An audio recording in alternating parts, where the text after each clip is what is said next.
함께 우리 아이들의 변화하는 교육과 입시에 대해서 이야기 나눌 저는 임정빈이라고 합니다. 반갑습니다.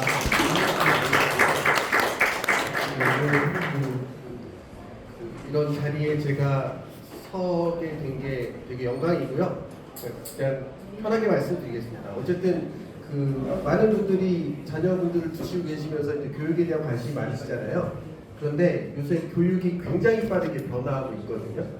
그래서 여러분들이 기존에 직접 경험하셨던 것과 요새 우리 아이들이 경험하게 될 교육이 되게 달라요. 그래서 그런 부분에 대해서 말씀을 드리고 또 한편으로는 그걸 통해서 여러분들이 어떤 인사이트를 얻으실 수 있으면 좋겠다. 이제 그런 생각으로 준비를 했고요. 참고로 이제 여기 오신 분들은 다 학부모님이라고 생각을 하거든요. 한번 확인을 잠깐 해볼까요? 마지막으로 여쭤보는 겁니다. 이거밖에 없습니다. 우리 집에 고3 있다. 있으시군요. 네. 알겠습니다. 자, 우리 집에 고2부터 중2까지 있다. 있으시죠? 네, 알겠습니다. 우리 집에 중1 이하 있다. 있으시잖아요. 지금 방금 전에 구분이 입시제도가 바뀌는 학년들입니다. 현재 고3이 치는 입시가 있고요. 고2부터 중2까지 치는 입시가 있고요. 중1 이하부터 또 바뀌는데요. 되게 많이 바뀌어요. 자, 그래서 여러분들이 똑같은 교육 뉴스를 듣더라도 저게 우리한테 해당되는 건지 안 되는 건지 확인하셔야만 입시에 대한 준비가 가능한 시대가 지금입니다. 자, 근데 왜 이렇게 자꾸 입시가 바뀌냐, 교육이 뭐 이렇게 자꾸 바뀌냐 하는 분들도 계신데 사실 모르겠습니다. 우리 이제 치과 분야에서는 어떤지 모르겠지만 전 분야에서 지금 인공지능이라는 게 굉장히 크게 영향을 주고받잖아요. 그런 것들이 교육에도 큰 영향을 주고 있는데 그렇다고 뭐 제가 인공지능 전문가는 아니고요. 이것들이 우리 아이들에게 어떤 영향을 주겠다 하는 부분들에 대해서 고민을 많이 하고 있는 중인데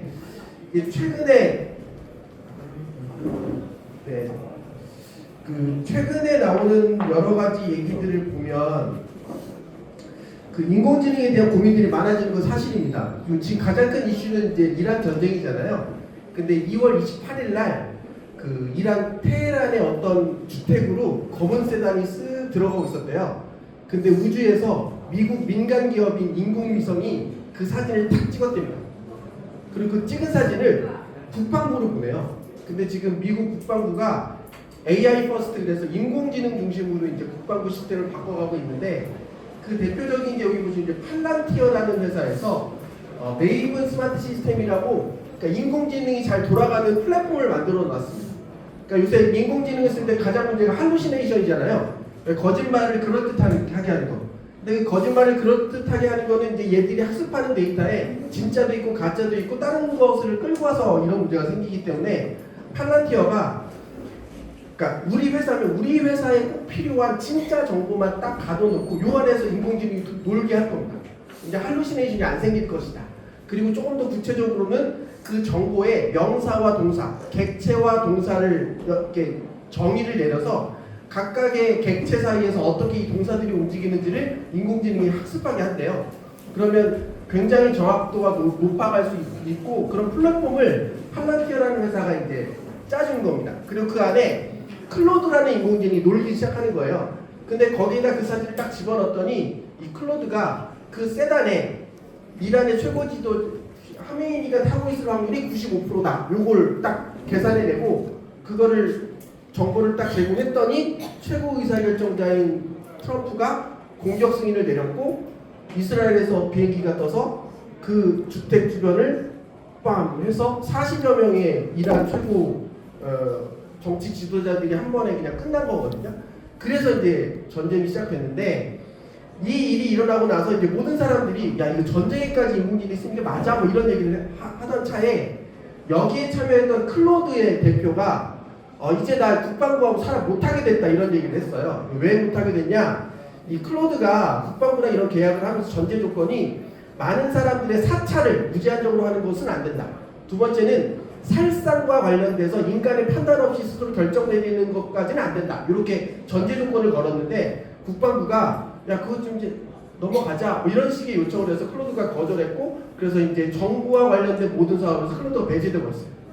자 이러면서 이제 인간을 살상하는 의사결정까지도 인공지능이 할 수 있는 시대가 되는 거 아니냐? 이게 큰 화두가 되고요.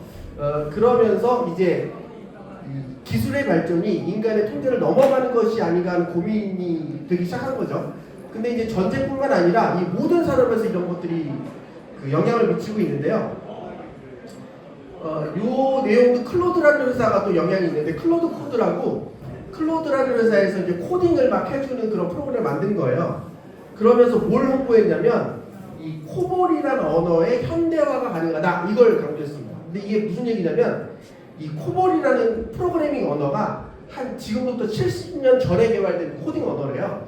근데 얘가 수학의 연산을 코딩하는 걸 굉장히 잘 도와준답니다. 그래서 그 당시 은행이라든지 증권에서 이런 금융권에서 이 전산 시스템을 개발할 때 이 코볼이라는 언어로 되게 개발을 많이 했나 봐요. 그리고 이 코볼이라는 언어로 이 프로그램이 움직일 때 잘 움직일 수 있는 걸 지원하는 하드웨어가 IBM이 거의 독식하고 있었답니다. 근데 이게 70여 년 동안 계속 오면서 이 은행의 업무도 많이 바뀌었을 거 아니에요. 그러니까 원래 기본 프레임에서 계속 뭔가 수정을 해놨을 거 아니에요. 그리고 이게 너무 오래전에 만들어진 프로그램 언어라 젊은 사람들이 이걸 공부를 안 해요. 그러다 보니까 채용돼서 어쩔 수 없이 그 일을 하게 되면 이제 회사 들어와서 학습을 하거나 이런 문제가 생겼는데, 중요한 건 뭐냐면 그렇게 오랫동안 하나의 언어로 유지보수가 되어 왔는데 그 언어를 배우는 사람이 없다 보니까 어떤 문제가 생겼냐, 그 프로그램을 수정할 수 있는 사람이 없어요. 그래서 그 사람들이 50대, 60대 점점 나이를 먹어갑니다. 그래서 그 은행이라든지 기업이라든지 여기서는 빨리 이 코볼이라는 언어를 최근의 언어로 빨리 바꿔야 돼요. 현대화를 해야 되는데 아무도 손을 못 대요. 왜? 몇십 년 동안 어느 누구도 손대지 않기 때문에. 그래서 그 일을 하고 있던 사람이 기득권이잖아요. 절대로 안 바꿉니다. 그런데 회사를 바꾸고 싶어요. 근데 엄두가 안 나요. 그래서 이 폭탄을 계속 싸들머지고 왔는데, 이 클로드 코드라는 기업에서 딱 얘기한 게, 그걸 우리한테 맡기면 자동으로 현대화가 가능하다. 이 얘기가 나오면서 이 AI 디스럽션, 그러니까 산업의 구조 자체가 바뀌었다. 그래서 IBM이 금융권에 제공했던 그 산업 자체, 그 사업의 영역이 이제 사라질지도 모른다. 그래서 하루 만에 13%가 폭락하는 그런 일이 생겼거든요. 자, 제가 이걸 이렇게 상세하게 말씀드린 이유는 이제 안전한 곳이 없다 하는 얘기예요.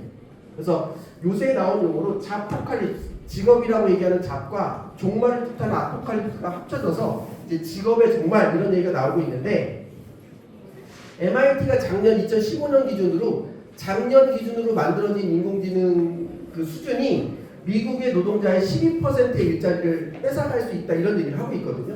그런데 인공지능 업계에서 1년이 막 10년같이 변하잖아요. 그러니까 너무나 무서운 것들이 계속 쫓아오고 있는 거고, 그러다 보니까 작년부터 우리나라 언론에서도 이 전문직에 대한 얘기들이 계속 나오고 있습니다. 특히 이 변호사와 관련된 얘기가 굉장히 큰 화두가 되기도 했는데, 지금 이제 로펌 같은 데 보면 경력이 많은 이제 시니어 변호사들이 있죠. 이 사람들이 기존에는 이제 초임 변호사들을 데리고 뭐 이렇게 판례 분석도 좀 시키고 뭐 소장 같은 거 작성도 시키고 해서 잡무는 그 친구들이 좀 하고, 그 친구들이 걸러준 스크리닝 해놓은 자료를 갖고 이제 고차원적인 의사결정을 내렸다면, 이제 인공지능이 그런 것들을 꽤 많이 해주는 거죠. 그러다 보니까 로펌에서 신입 변호사들 안 뽑기 시작하고 있다, 이런 얘기가 나오면서 똑같은 얘기가 회계사 쪽에도 있습니다. 그래서 회계사들 중에 회계사 자격을 따고 3년인가 정도를 어디서 이게 트레이닝을 받아야 되는데, 그 트레이닝 받을 곳이 없어가지고 지금 회계사들이 이러지도 못하고 저러지도 못하고 하고 있다, 이런 얘기들이 나오고 있거든요. 근데 이런 전문직에서 이런 얘기가 나오니까 당연히 일반 기업도 똑같은 현상이 나오겠죠. 그래서 지금 대기업들에서 얘기하는 게 뭐냐면, 이제 인력을 줄이는 게 이제 자르는 게 아니라 나가는 사람은 그냥 내보내고 새로운 사람을 안 뽑는다, 이런 얘기들이 나오고 있습니다. 자, 이렇게 되면서 사실 국가를 고민하는 쪽에서는 어떤 생각을 하냐면, 이런 식으로 계속 시대가 이렇게 진화되어 가다 보면 중간이 비어요. 신입이 경력을 쌓을 데가 없는 거잖아요. 그래서 그러니까 국가적 경력 단절, 이런 고민들이 지금 나와 있는 상태입니다. 그래서 기업들이 얘기하는 게 뭐냐면 교육이 바뀌어야 된다, 이런 얘기예요. 어떻게? 암기식 주입식 교육, 즉 그 시험지 위의 문제를 잘 푸는 아이들을 만들기 위한 교육은 이제 한계가 있다. 이렇게 더 쉽게 얘기하면 이제 전문가가 돼서 사회로 나와야 된다. 이제 이 사회가 돈을 줘가면서 일을 가리키는 그런 시대가 아니다. 모두 전문가가 돼서 사회로 나와라 이런 얘기를 하는 거거든요. 근데 애들이 말이 안 되는 거잖아요. 나는 기회가 없는데 내가 어떻게 전문가가 되냐? 그랬더니 학교 안에서 충분히 연습하고 나와라 이런 얘기다 이런 거죠. 그래서 학교가 이제 창의력이라든지 문제 해결 능력이라든지 융합적 사고력을 길러주는 그런 방식으로 교육 자체가 바뀌어야 된다 이런 얘기를 하는 거죠. 근데 어쩌면 이건 이제 기업이 대학에다 하는 얘기잖아요. 그런데 이런 모습들이 이제 점점 대학뿐만 아니라 그 밑에 있는 조직까지 학교까지 내려가고 있다는 게 문제거든요. 그래서 이제 작년에 가장 많이 주목받았던 젊은이 중에 한 명인데 이름이 좀 특이합니다. 그 야대가리입니다. 야대가리 뭐 이런 느낌인데요. 이 친구가 칼 AI라는 앱을 만들었어요. 근데 이 앱이 별건 아닙니다.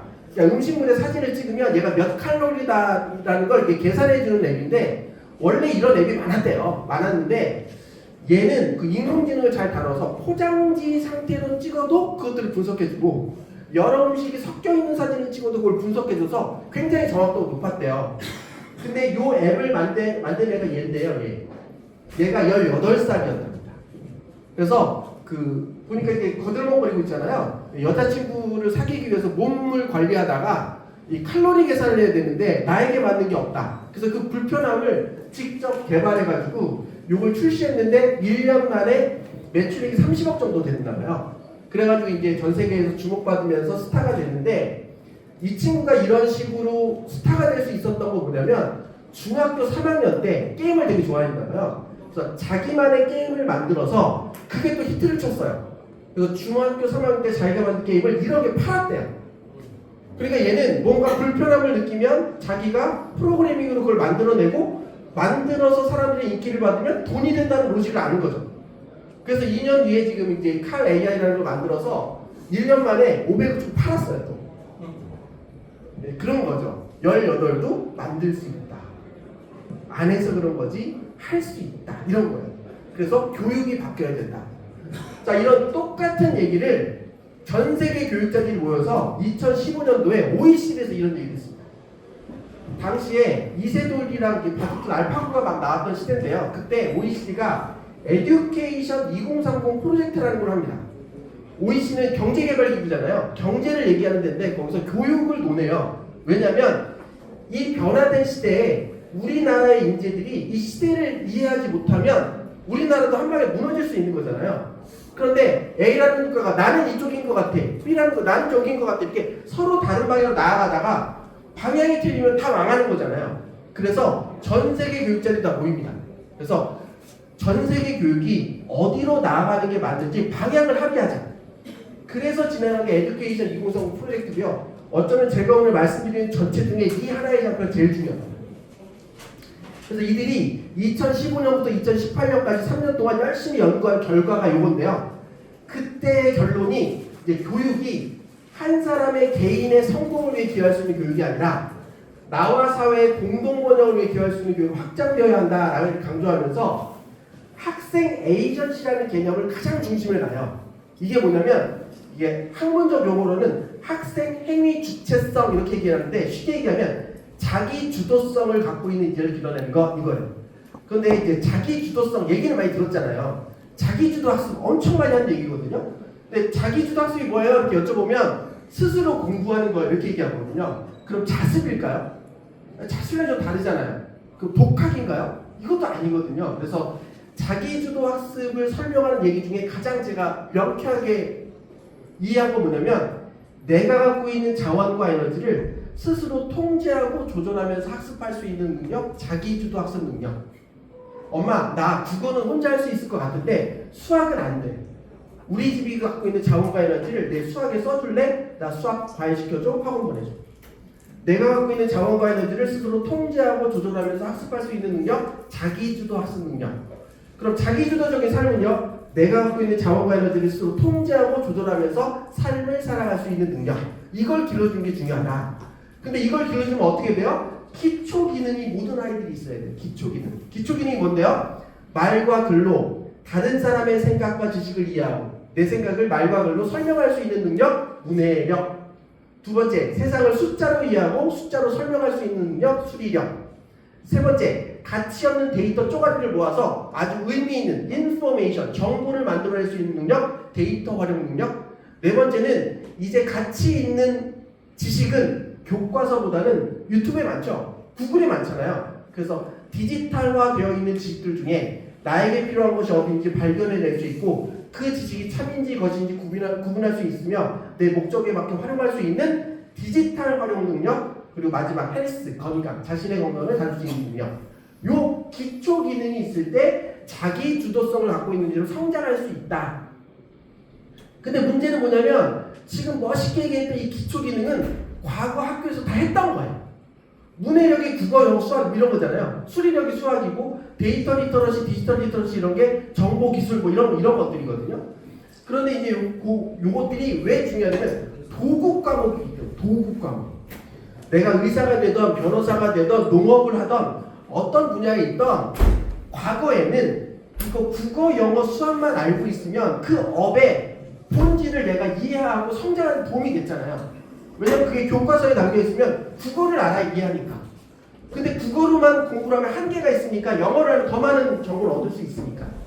그리고 말로 설명하기 어려운 것을 숫자와 기호, 약속된 기호로 설명하는 게 수학이잖아요. 자, 이런 식으로 도구 과목만 우리가 잘 하고 있으면 내가 어느 분야로 나아가든지 성장할 수 있다라는 가능성이 있는 거였거든요. 근데 우리 아까 얘기했잖아요. 이제 그걸로는 안 돼요. 뭐가 필요해요? 전문가가 돼서 나오라고 하잖아요.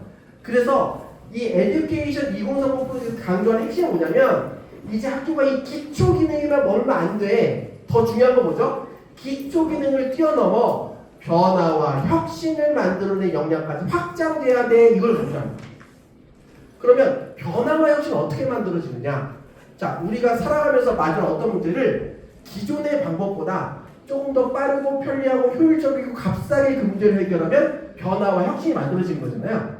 우리가 짜장면을 먹고 싶을 때 전화를 거는 시대에서 이제 앱으로 좀 더 빠르고 편리하고 효율적으로 하잖아요. 자, 이런 식으로 우리가 살아가면서 마주한 문제를 기존의 방법보다 좀 더 빠르고 편리하고 효율적으로 값싸게 문제를 해결하면 변화와 혁신을 만들 수 있다.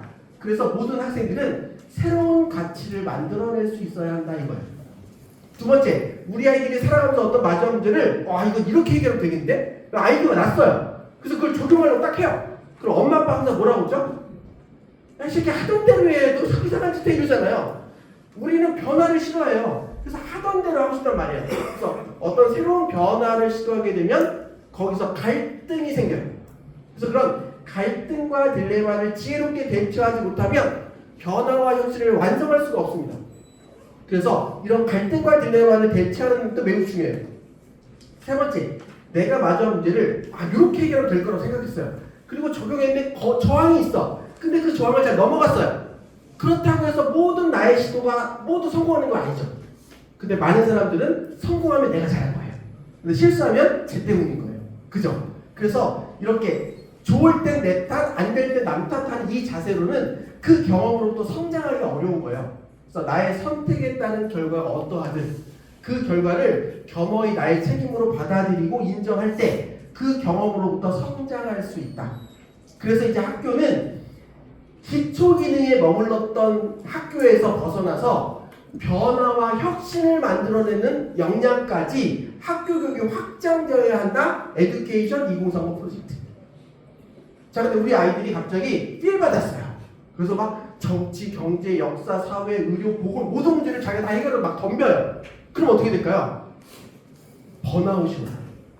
내가 갖고 있는 자원과 에너지에 한계가 있잖아요. 그래서 OECD가 강조하는 건 뭐냐면 네가 갖고 있는 자원과 에너지를 어느 방향으로 선택할지 집중할지 스스로 선택해야 되는 강조합니다. 그래서 네가 갖고 있는 자원과 에너지를 어디로 집중할지 선택했다면 너는 24시간 365일 똑같은 자원과 에너지를 갖고 있더라도 네가 관심 있는 분야에 지식을 쌓는 데 더 많이 그 자원을 활용할 수 있을 거예요. 네가 관심 있는 분야에 필요한 지식을 실제로 활용할 수 있는 스킬을 연마하는 데 더 많이 활용할 수 있을 거예요. 그리고 네가 관심 있는 분야에 필요한 사람들과 이해관계들과 네트워킹할 수 있는 태도와 가치를 더 많이 연습할 수 있을 거야. 그래서 네가 관심 있는 분야에 필요한 지식과 기능과 태도와 가치를 동원해서 변화와 혁신을 만들어내는 연습을 반복적으로 많이 한다면 너는 좀 더 빨리 네가 관심 있는 분야에 너와 사회의 공동 번영을 위해 기여할 수 있는 대로 더 빨리 성장할 수 있을 거야. 에듀케이션 공동 프로젝트. 자, 그래서 이런 방향으로 나아가자고 방향성을 제시하고 2019년부터 지금까지 이런 교육을 위해서 구체적으로 무엇을 해야 되는지 계속 논의하고 있는 과정이 있습니다. 근데 납득은 되시나요? 네. 자, 근데 문제는 그거죠. 알았어, 좋은 건 알아. 근데 우리나라도 이렇게 해? 뭐 이런 거잖아요. 딱 이렇게 갑자기 쎄해지잖아요. 근데 실제로 우리나라도 그렇게 하고 있다. 그래서 앞서 말씀드린 것처럼 과거 부모님들이 많이 경험했던 교육을 지식 중심의 교육이라고 하고 OECD가 이런 변화된 교육을 뭐라고 하냐면 지식을 활용해서 문제를 해결하는 역량 중심의 교육이라 하자 이렇게 정의를 내리면서 교육 쪽에서 역량을 복잡한 요구를 충족시키기 위해 지식과 기능과 태도와 가치를 동원하는 능력 이렇게 정의를 내렸어요. 이걸 조금 더 쉽게 말씀드리면 내가 갖고 있는 모든 지식과 기능과 태도와 가치를 총동원하여 나에게 주어진 요구, 내 눈앞에 놓여진 과제, 내가 설정한 목표를 해결하는 능력, 역량. 더 쉽게 얘기하면 문제 해결 능력을 키워주는 교육. 자, 그래서 앞서 말씀드린 것처럼 현재 고3과 고2 사이의 입시가 바뀌어요.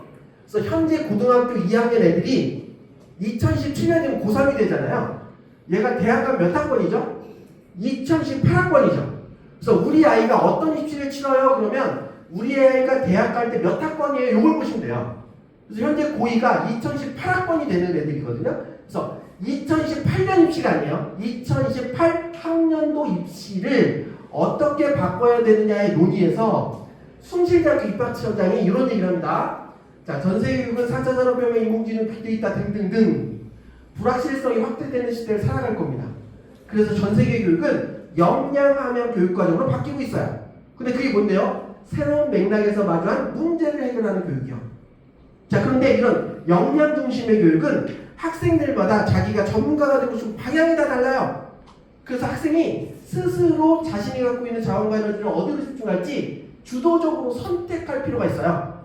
그럼 학교는 우리 학교에 있는 300명이 다 방향이 다르니까 그 방향에 맞는 개별 맞춤형 교육을 해야 돼요. 그래서 이걸 위해서 고교학점제를 시작한 겁니다. 근데 문제는 뭐냐면 선생님들이 이걸 안 해봤어요. 그래서 고교학점제 하세요 했더니 막 못해. 그래서 어떻게 했어요? 2022 개정교육과정 교과서를 싹 바꿔버렸어요. 이제 선생님이 앞에서 막 가르치는 거 이제 그만하세요. 아이들이 직접 배운 걸 활용할 수 있는 참여 중심의 수업을 늘려서 배운 것을 활용하는 연습을 더 많이 시키세요. 이렇게 해서 현재 고등학교 2학년 애들부터 바뀐 교과서로 수업을 해오고 있습니다. 그래서 대학에서 입시를 치를 때도 이런 역량, 문제 해결 능력을 평가하는 제도로 바뀌어야 고등학교에서 배운 내용이 입시로 연결될 수 있기 때문에 우리가 지금 어떤 방법을 해야 되는지 논의하는 자리에 있습니다 라고 얘기하는 거예요. 그리고 2년간의 치열한 논의 끝에 2023년 말에 딱 2028 대입제도 개편 방안을 팍 발표합니다. 그리고 이걸 엄청 먹어요. 그래서 이분이 이제 전 교육부 장관님이신데 이주 교육부 장관이 너무 열받아가지고 한국일보에 나와서 인터뷰를 합니다. 우리가 왜 이렇게 입시를 바꿨는지. 근데 문제는 한국일보를 아무도 안 봐요. 그래서 제가 사진 찍어 왔어요. 자, 이 내용을 좀 설명드리면 이제 이주 장관이 얘기하는 게 뭐냐면 미래형 인재는 T자형 인재입니다. 이런 얘기를 많이 합니다. T자형 인재. T자형 인재가 뭔데요? 광범위하게 여러 과목을 이해하고 있는 동시에 자기가 관심 있는 분야는 깊이를 갖고 가는 전문성을 갖고 있는 그런 인재를 원합니다.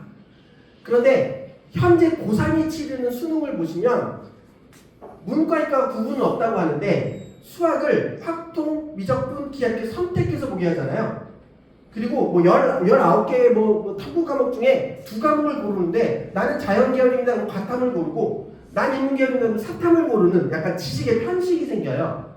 근데 이래서는 안 된다. 그래서 미래형 인재는 기초 기능을 모두 갖추고 있어야 되기 때문에 국어, 영어, 수학, 사회, 과학을 선택하지 않고 모두 똑같이 시험 봐야 한다라고 정의를 내려요. 그래서 기초 기능을 수능으로 확인하고 깊이는 그럼 어떻게 확인해요? 고교학점제잖아요.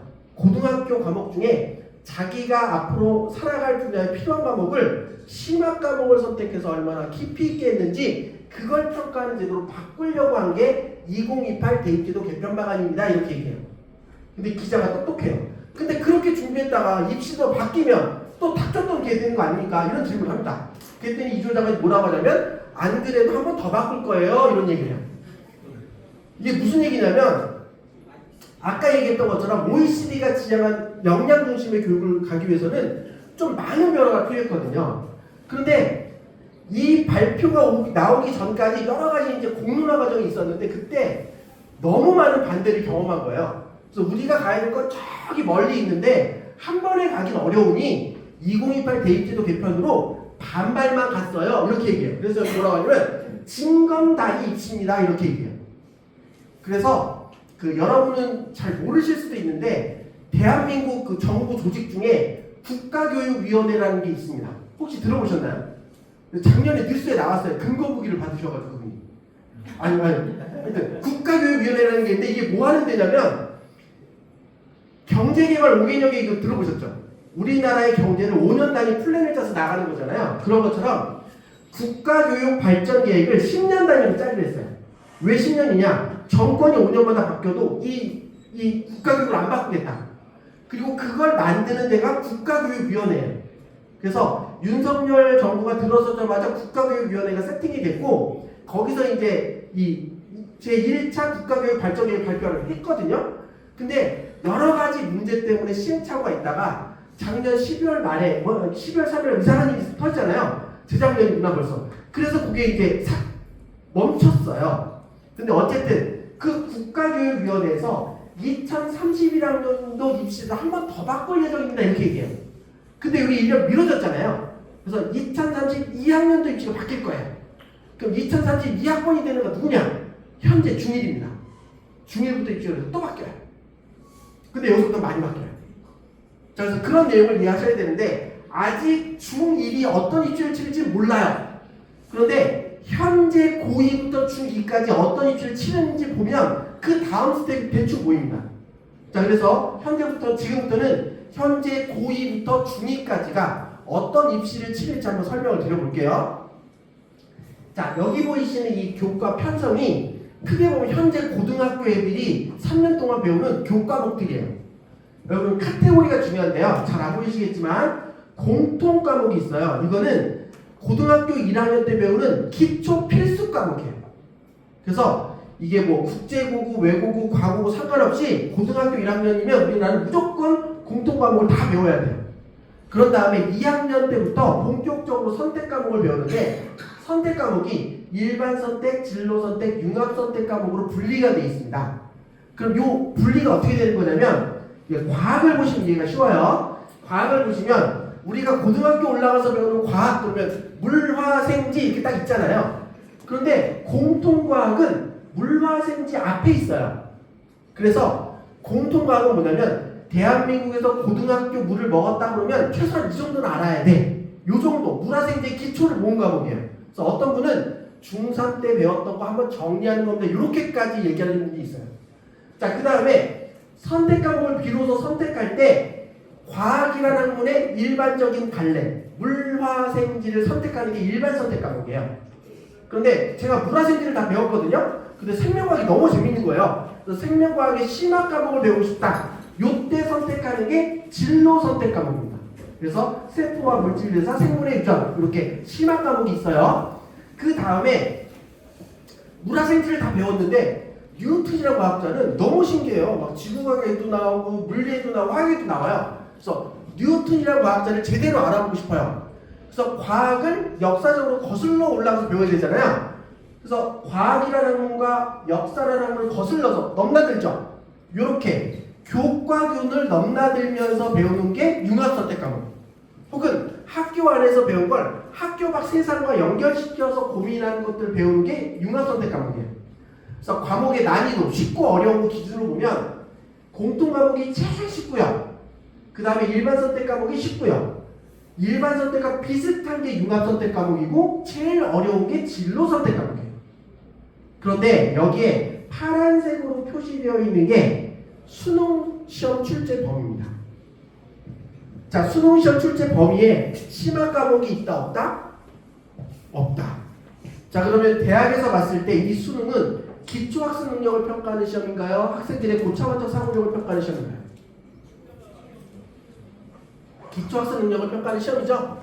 그래서 이 수능이 발표나자마자 어떻게 됐다? 경희대 입학처에서 자, 이 수능을 잘 봤다고 해서 이 친구가 물화생지를 제대로 이해했는지 우리는 확인할 수가 없습니다. 이 수능을 잘 봤다고 해서 기하 미적분을 얘가 잘 풀 수 있다고 우리는 확인할 수가 없습니다. 따라서 이 수능으로 학생을 뽑는다는 건 위험한 겁니다. 그래서 경희대는 정시에서 이 수능만으로는 학생을 뽑을 수 없다고 판단합니다. 이렇게 얘기했어요.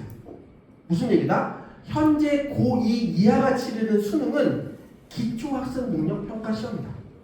그래서 여러분이 생각하는 수능이라고 생각하면 문제가 생긴다는 거예요. 그러니까 수능만 잘 보면 대학 갈 수 있겠지? 아닐 수도 있다는 거예요. 무슨 얘기인지 이해되시죠? 자, 그 다음에 저는 의사가 되겠다는 꿈을 키우고 있어요. 근데 고등학교 올라갈 때 막 선택하라고 그러잖아요. 그래서 대학에 전화합니다. 저 의사가 되고 싶은데요. 무슨 과목 들어야 돼요? 그랬더니 의사가 되려면 생명과학과 화학의 심화 과목을 듣고 그래요. 그래서 이번에 봤더니 요번 학기에 생명과학의 심화 과목인 생물의 유전이라고 하나만 개설되어 있어요. 예를 들면 그래서 수강시를 했단 말이에요.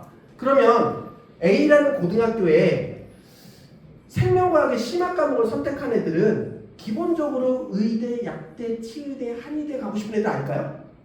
그러니까 나는 화장품 공학을 배우고 싶어서 생명과학을 듣고 싶어요. 근데 이거 들으면 내 의대한테 밀리잖아요. 그러니까 애들이 수강시를 안 해요. 그래서 이번에 10명밖에 수강시를 안 했다고 가정을 할게요. 자, 저 의대 가고 싶거든요. 의대 가려면 몇 등급 받아야 돼요? 현재 고3은 1등급부터 9등급까지거든요. 저 의대 가려면 몇 등급 받아야 돼요? 고민할 필요 없죠? 1등급입니다. 자, 근데 현재 고3은 1등급이 상위 몇 프로죠? 4%까지가 1등급이에요. 100명 중에 4등까지가 1등급이에요. 2등급은 11%까지거든요. 자, 그럼 제가 요 생물의 유전을 선택해서 의대를 가겠다 목표로 왔다면 저는 상위 4% 안에 들어야 되잖아요. 근데 이번에 이거 듣는 애들 10명이에요. 10명의 4%는 몇 명이에요? 0.4명이죠. 저렇게 슬라이스를 쳐야 돼요. 문제는 뭐죠? 슬라이스를 쳤는데 과반수가 안 나오면 반올리면 안 되죠. 저는 1등에도 2등급이에요. 자, 2등급 의대를 가요, 못 가요? 못 가요. 그래서 여쭤봤어요. 뭐 들어야 되냐고. 생명과학의 심화 과목을 들으래요. 근데 이번 학기 이거밖에 개설이 안 됐어요. 선택했는데 10명이에요. 1등 했어요. 2등급이에요. 2등급 의대를 못 가요. 뭐 들어야 되니까 이거 들으래요. 들어서 1등 했는데 2등급이에요. 2등급 의대를 못 가요. 어쩌라는 얘기죠? 이해되세요? 그래서 고교학점제가 됐을 때 내신이 상대평가가 되면 아이들은 오히려 원하는 걸 선택할 수가 없습니다. 그래서 최초 2022 개정교육과정이 나올 때 교육부가 냈던 안은 뭐냐면 필수 과목, 공통 과목은 전국에 있는 모든 애들이 그 학교에 있는 모든 애들 듣는 거니까 1등급에서 9등급 상대평가를 하되 나머지 선택 과목은 모두 절대평가를 하여 학생들이 자기의 필요한 과목을 선택할 수 있게 하자 이렇게 얘기했어요. 실제로 이렇게 통과가 됐어요. 그런데 입시 제도를 논의하는 과정에서 대학 교수들이 이런 얘기 했어요. 야, 고등학교에서 절대평가가 내신이라면 생명과학 관련된 거는 모두 의대, 학대, 치의대 뭐 이런 애 들을 건데 그러면 듣는 애들 거의 다 1등급, A등급 주지 누가 PC 주냐? 그걸 우리가 어떻게 믿어? 이렇게 된 거예요. 만약에 그런 식으로 되면 우리는 내신을 평가하지 않을 거야. 그러니까 이제 교육부에서 머리가 아프죠. 교육 철학의 측면에서는 이게 9등급 상대평가, 아니 절대평가 돼야 되는데 대학의 입장에서는 그러면 안 쓰겠대. 그래서 어떻게 해요? 나는 진짜 저쪽 절대평가로 나아가고 싶으나 현실을 이해를 못하죠. 그래서 저쪽으로 나아가야 되는데 이 현실을 이해할 수 있는 걸 해야 되잖아요. 그래서 어떻게 했어요? 진검다리를 놨어요. 9등급 상대평가에서 절대평가로 나아가야 되는데 진검다리를 놔야 되니까 어떻게 했어요? 5등급 상대평가를 만들었어요. 그래서 이렇게 얘기가 나와서 현재 고2부터 중2까지는 고등학교 내신이 9등급 상대평가, 5등급 상대평가예요. 근데 이걸 딱 보고 어떤 수학 교수님이 이 9등급 상대평가는 통계학에서 이게 이 비율이 정해져 있대요. 그런데 통계학에서 어디에도 5등급 상대평가의 1등급이 상위 10%라고 하는 건 어디에도 없대요. 그래서 도대체 이게 왜 이렇게 나온 거예요? 물어봤어요. 그랬더니 교육부가 그냥요. 왜요? 쓰고 버릴 거라서요. 무슨 얘기죠? 우리는 절대평가로 갈 건데 지금 상황이 이해를 못해서 진검을 밟고 넘어갈 거잖아요. 그러니까 적당히 잘라서 과거의 2등급 언저리까지를 1등급, 상위 10%까지 1등급, 34%까지를 2등급, 66%까지 3등급 이렇게 자른 거예요. 그리고 요거 쓰다가 4년 뒤에 현재 중1이 고등학교 올라가면 요건 절대평가로 바뀔 예정이다. 어떤 흐름인지 이해되세요? 자, 이렇게 되면서 현재 고2 아이들도 그 밑에까지는 수능도 기초학습능력평가 시험이죠. 내신도 5등급 상대평가죠. 그래서 대학이 바라볼 때 이 아이의 수능 성적과 내신 성적은 변별력이 다 떨어져요. 그래서 점수만 갖고 학생을 선발하기가 어렵다.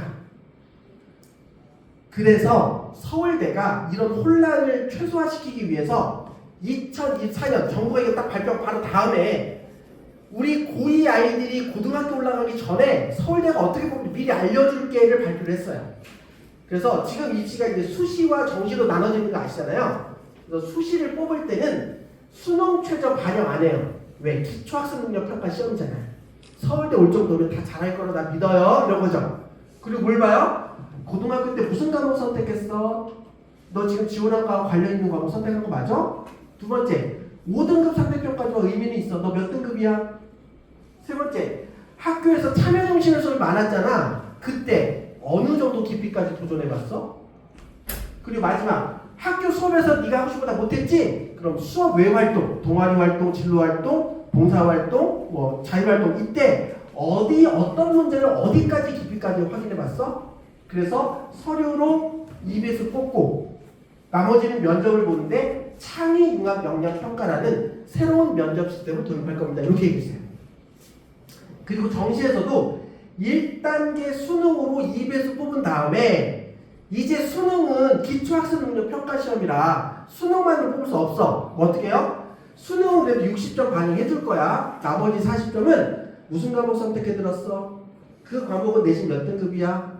학교 참여중심에서 얼마나 깊이까지 도전해봤어? 수업 외 활동을 어디까지 해봤는데 요거 봐서 요거 40점 반영합니다. 이렇게 얘기를 했어요. 이제 성적을 바라보는 시선이 바뀌었다. 자, 근데 우리가 기본적으로 수능이 뭔지는 알잖아요. 학생분들 요새 다 알죠? 뭘 해야 되는 건지. 자, 그러다 보니까 우리가 몰랐던 게 있잖아요. 창의과 역량평가.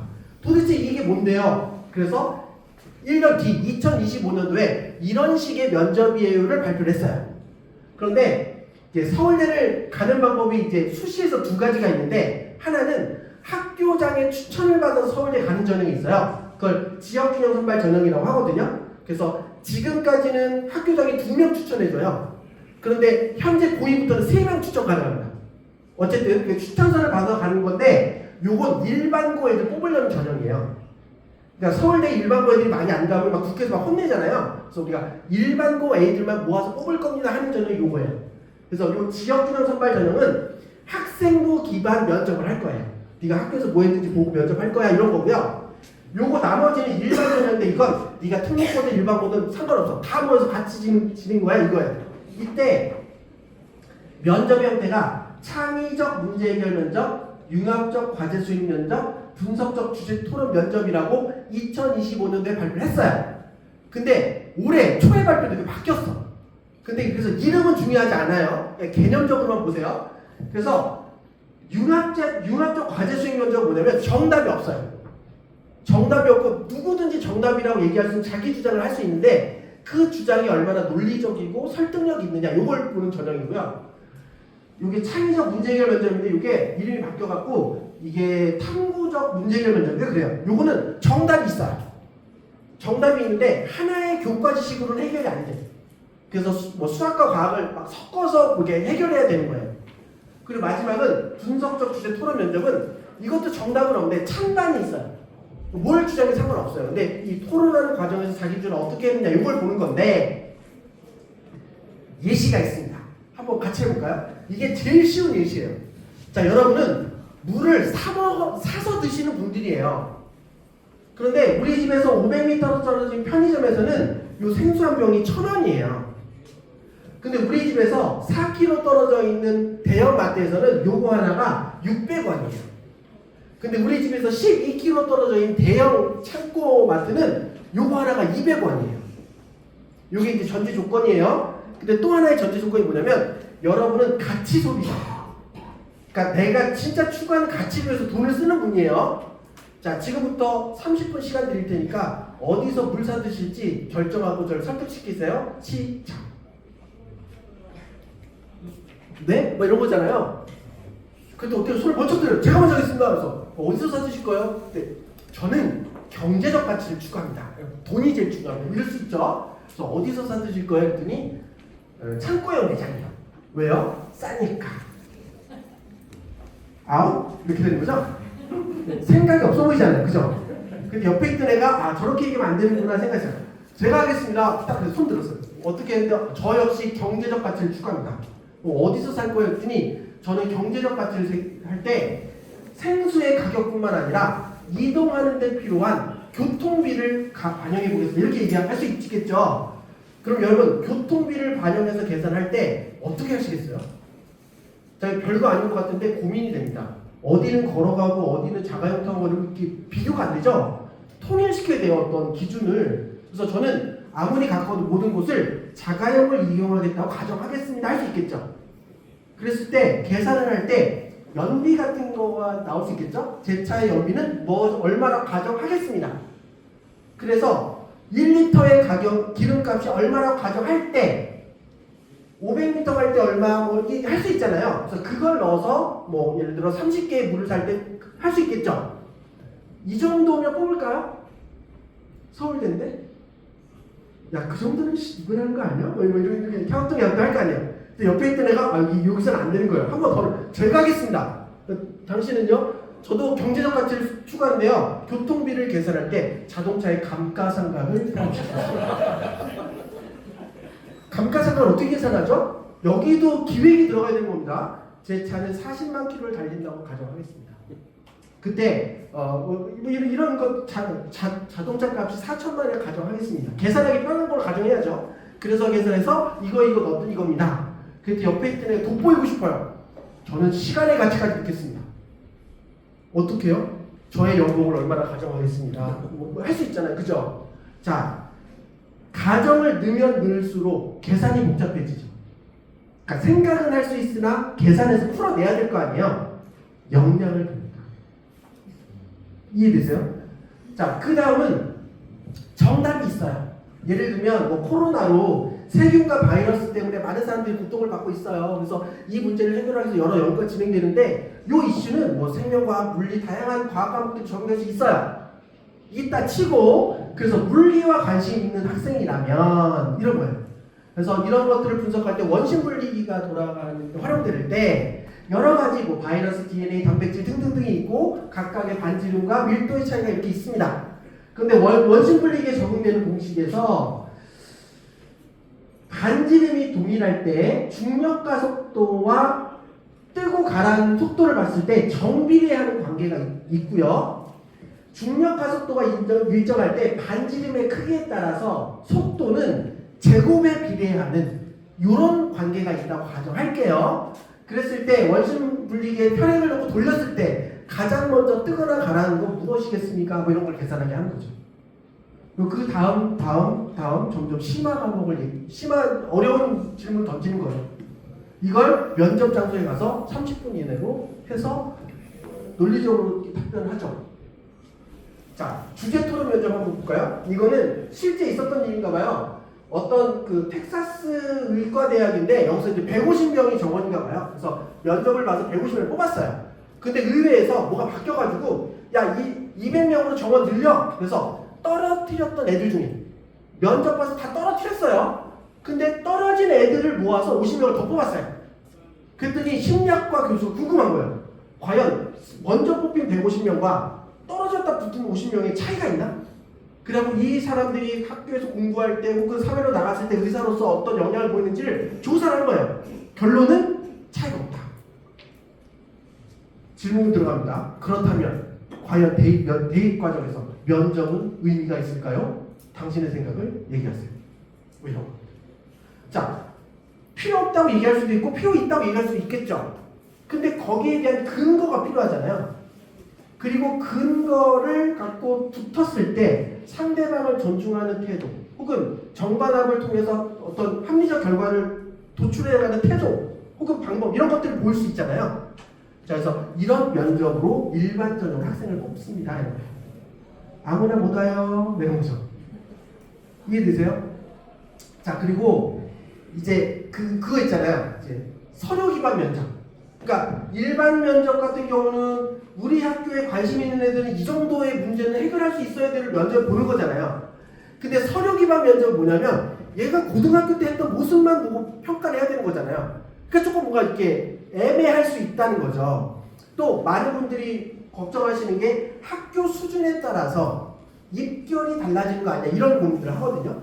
그래서 서울대가 뭐라고 얘기했냐면 자, 2022 개정교육과정 변화된 시대에 맞춰서 교육과정을 바꿀 때 이 교육과정이 강조한 게 뭐냐면 깊이 있는 학습을 하라는 것이었습니다. 역량. 깊이 있는 학습이 뭐냐면 스스로 자신의 것으로 그 지식을 내 것으로 만들고 배운 것을 새로운 상황에 적용할 수 있는 능력을 키워주라는 게 목적이었습니다. 그래서 선생님이 너무 많은 걸 가르쳐주기보다는 소수의 핵심 내용을 학생들이 깊이 있게 파고들 수 있는 기회를 수업 시간에 마련해 주라고 한 거예요. 그리고 그렇게 하다 보면 아이들이 수학과 과학을 넘나들면서 지식을 활용하는 경험을 하게 될 것이고 그러다 보면 내가 지금 배운 내용이 이 사회에서 어떻게 활용되는지를 확장해서 배움을 키워나갈 수 있을 것입니다. 자, 그리고 이런 교육을 하기 위해서 아까 말씀드렸죠? 학생 참여 중심의 수업을 늘리라 했어요. 이게 교육의 큰 방향이에요. 그럼 학교는 여기 따라서 해야 될 거 아니에요. 그죠? 그리고 여기에서 머무르는 게 아니라 이런 식의 교육과정이 이루어질 수 있도록 각 교과마다 교과서를 만드는 기준을 다 만들었어요. 그래서 한국사라고 하면 한국사에서 아이들이 배울 핵심 아이디어가 뭔지를 명확하게 정해라. 너무 넓히지 마. 넓힌다고 나 몰라. 핵심 아이디어가 뭔지 추려.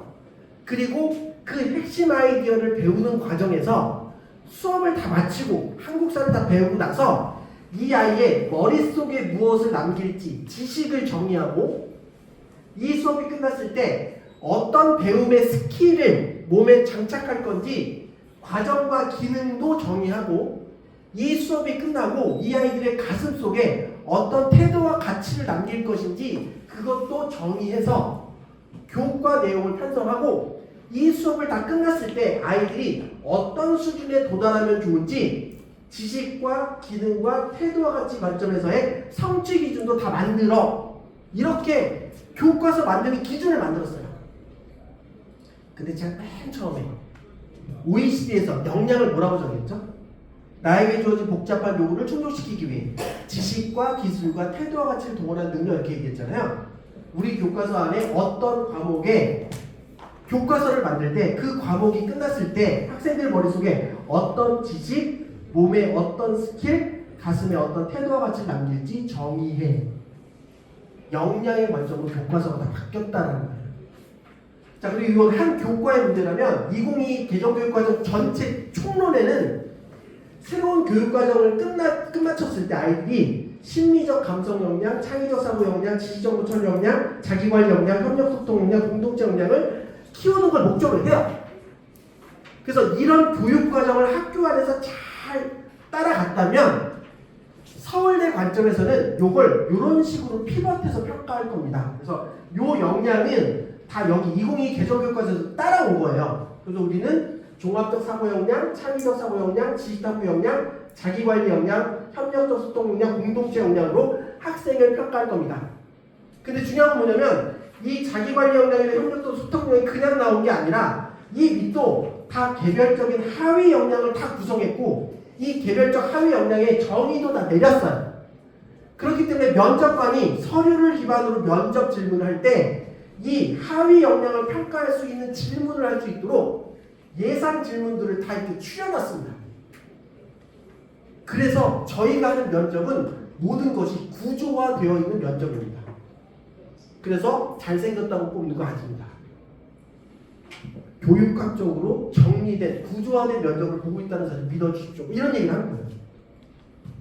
근데 올해 또 이런 발표를 했거든요. 서울대학교에서 대입점수 포럼을 했는데 이때 서류 기반 면접을 설명하는 자료에 이런 얘기가 있어요.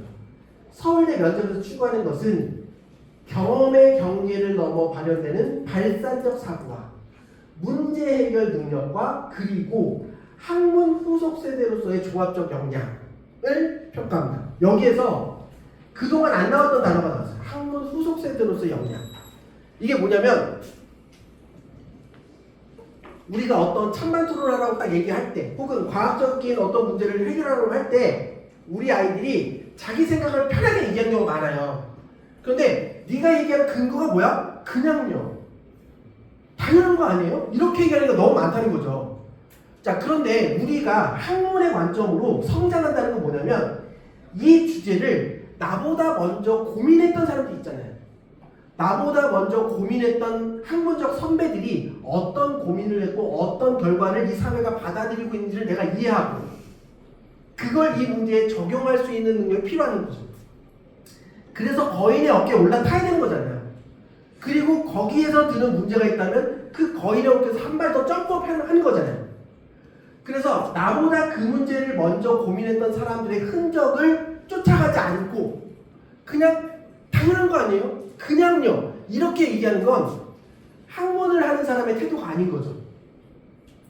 그래서 학생부에 적혀있는 게 화려한 어떤 내용이 있다 할지라도 그 안에 진짜 학문을 하는 사람으로서의 기본적 소양이 담겨있는지를 평가하겠다. 그래서 학생부에 무슨 활동이 돼 있다고 이렇게 적혀 있잖아요. 그럼 왜 했는지 그 활동이 어떤 맥락에서 나왔는지 확인하겠죠. 그리고 그 문제를 해결하기 위해서 어떤 노력을 했는지 확인하겠죠. 그리고 그때 어떤 고민을 확인한단 말이에요. 근데 그 확인한 내용이 학문 후속 세대로서의 자세를 갖추고 있는지 아닌지를 통해서 종합적인 사고력을 평가할 수 있다. 네. 그냥 하는 게 아니라 학문적으로 해야 된다. 뭐 이런 어렵죠, 점점. 근데 중요한 게 뭐야? 학교에서 이런 기회를 안 주면 어떡하죠? 이게 문제예요, 이게. 그래서 지금 우리가 지향하고자 하는 방향은 분명해지고 있거든요. 근데 그거를 입시제도가 먼저 이렇게 보여주고 있는 거예요. 그러면 밑에 있는 학교가 이걸 따라가줘야 되거든요. 그래서 이걸 따라가느냐 안 따라가느냐에 따라서 아이들의 입결이 달라질 수도 있어요.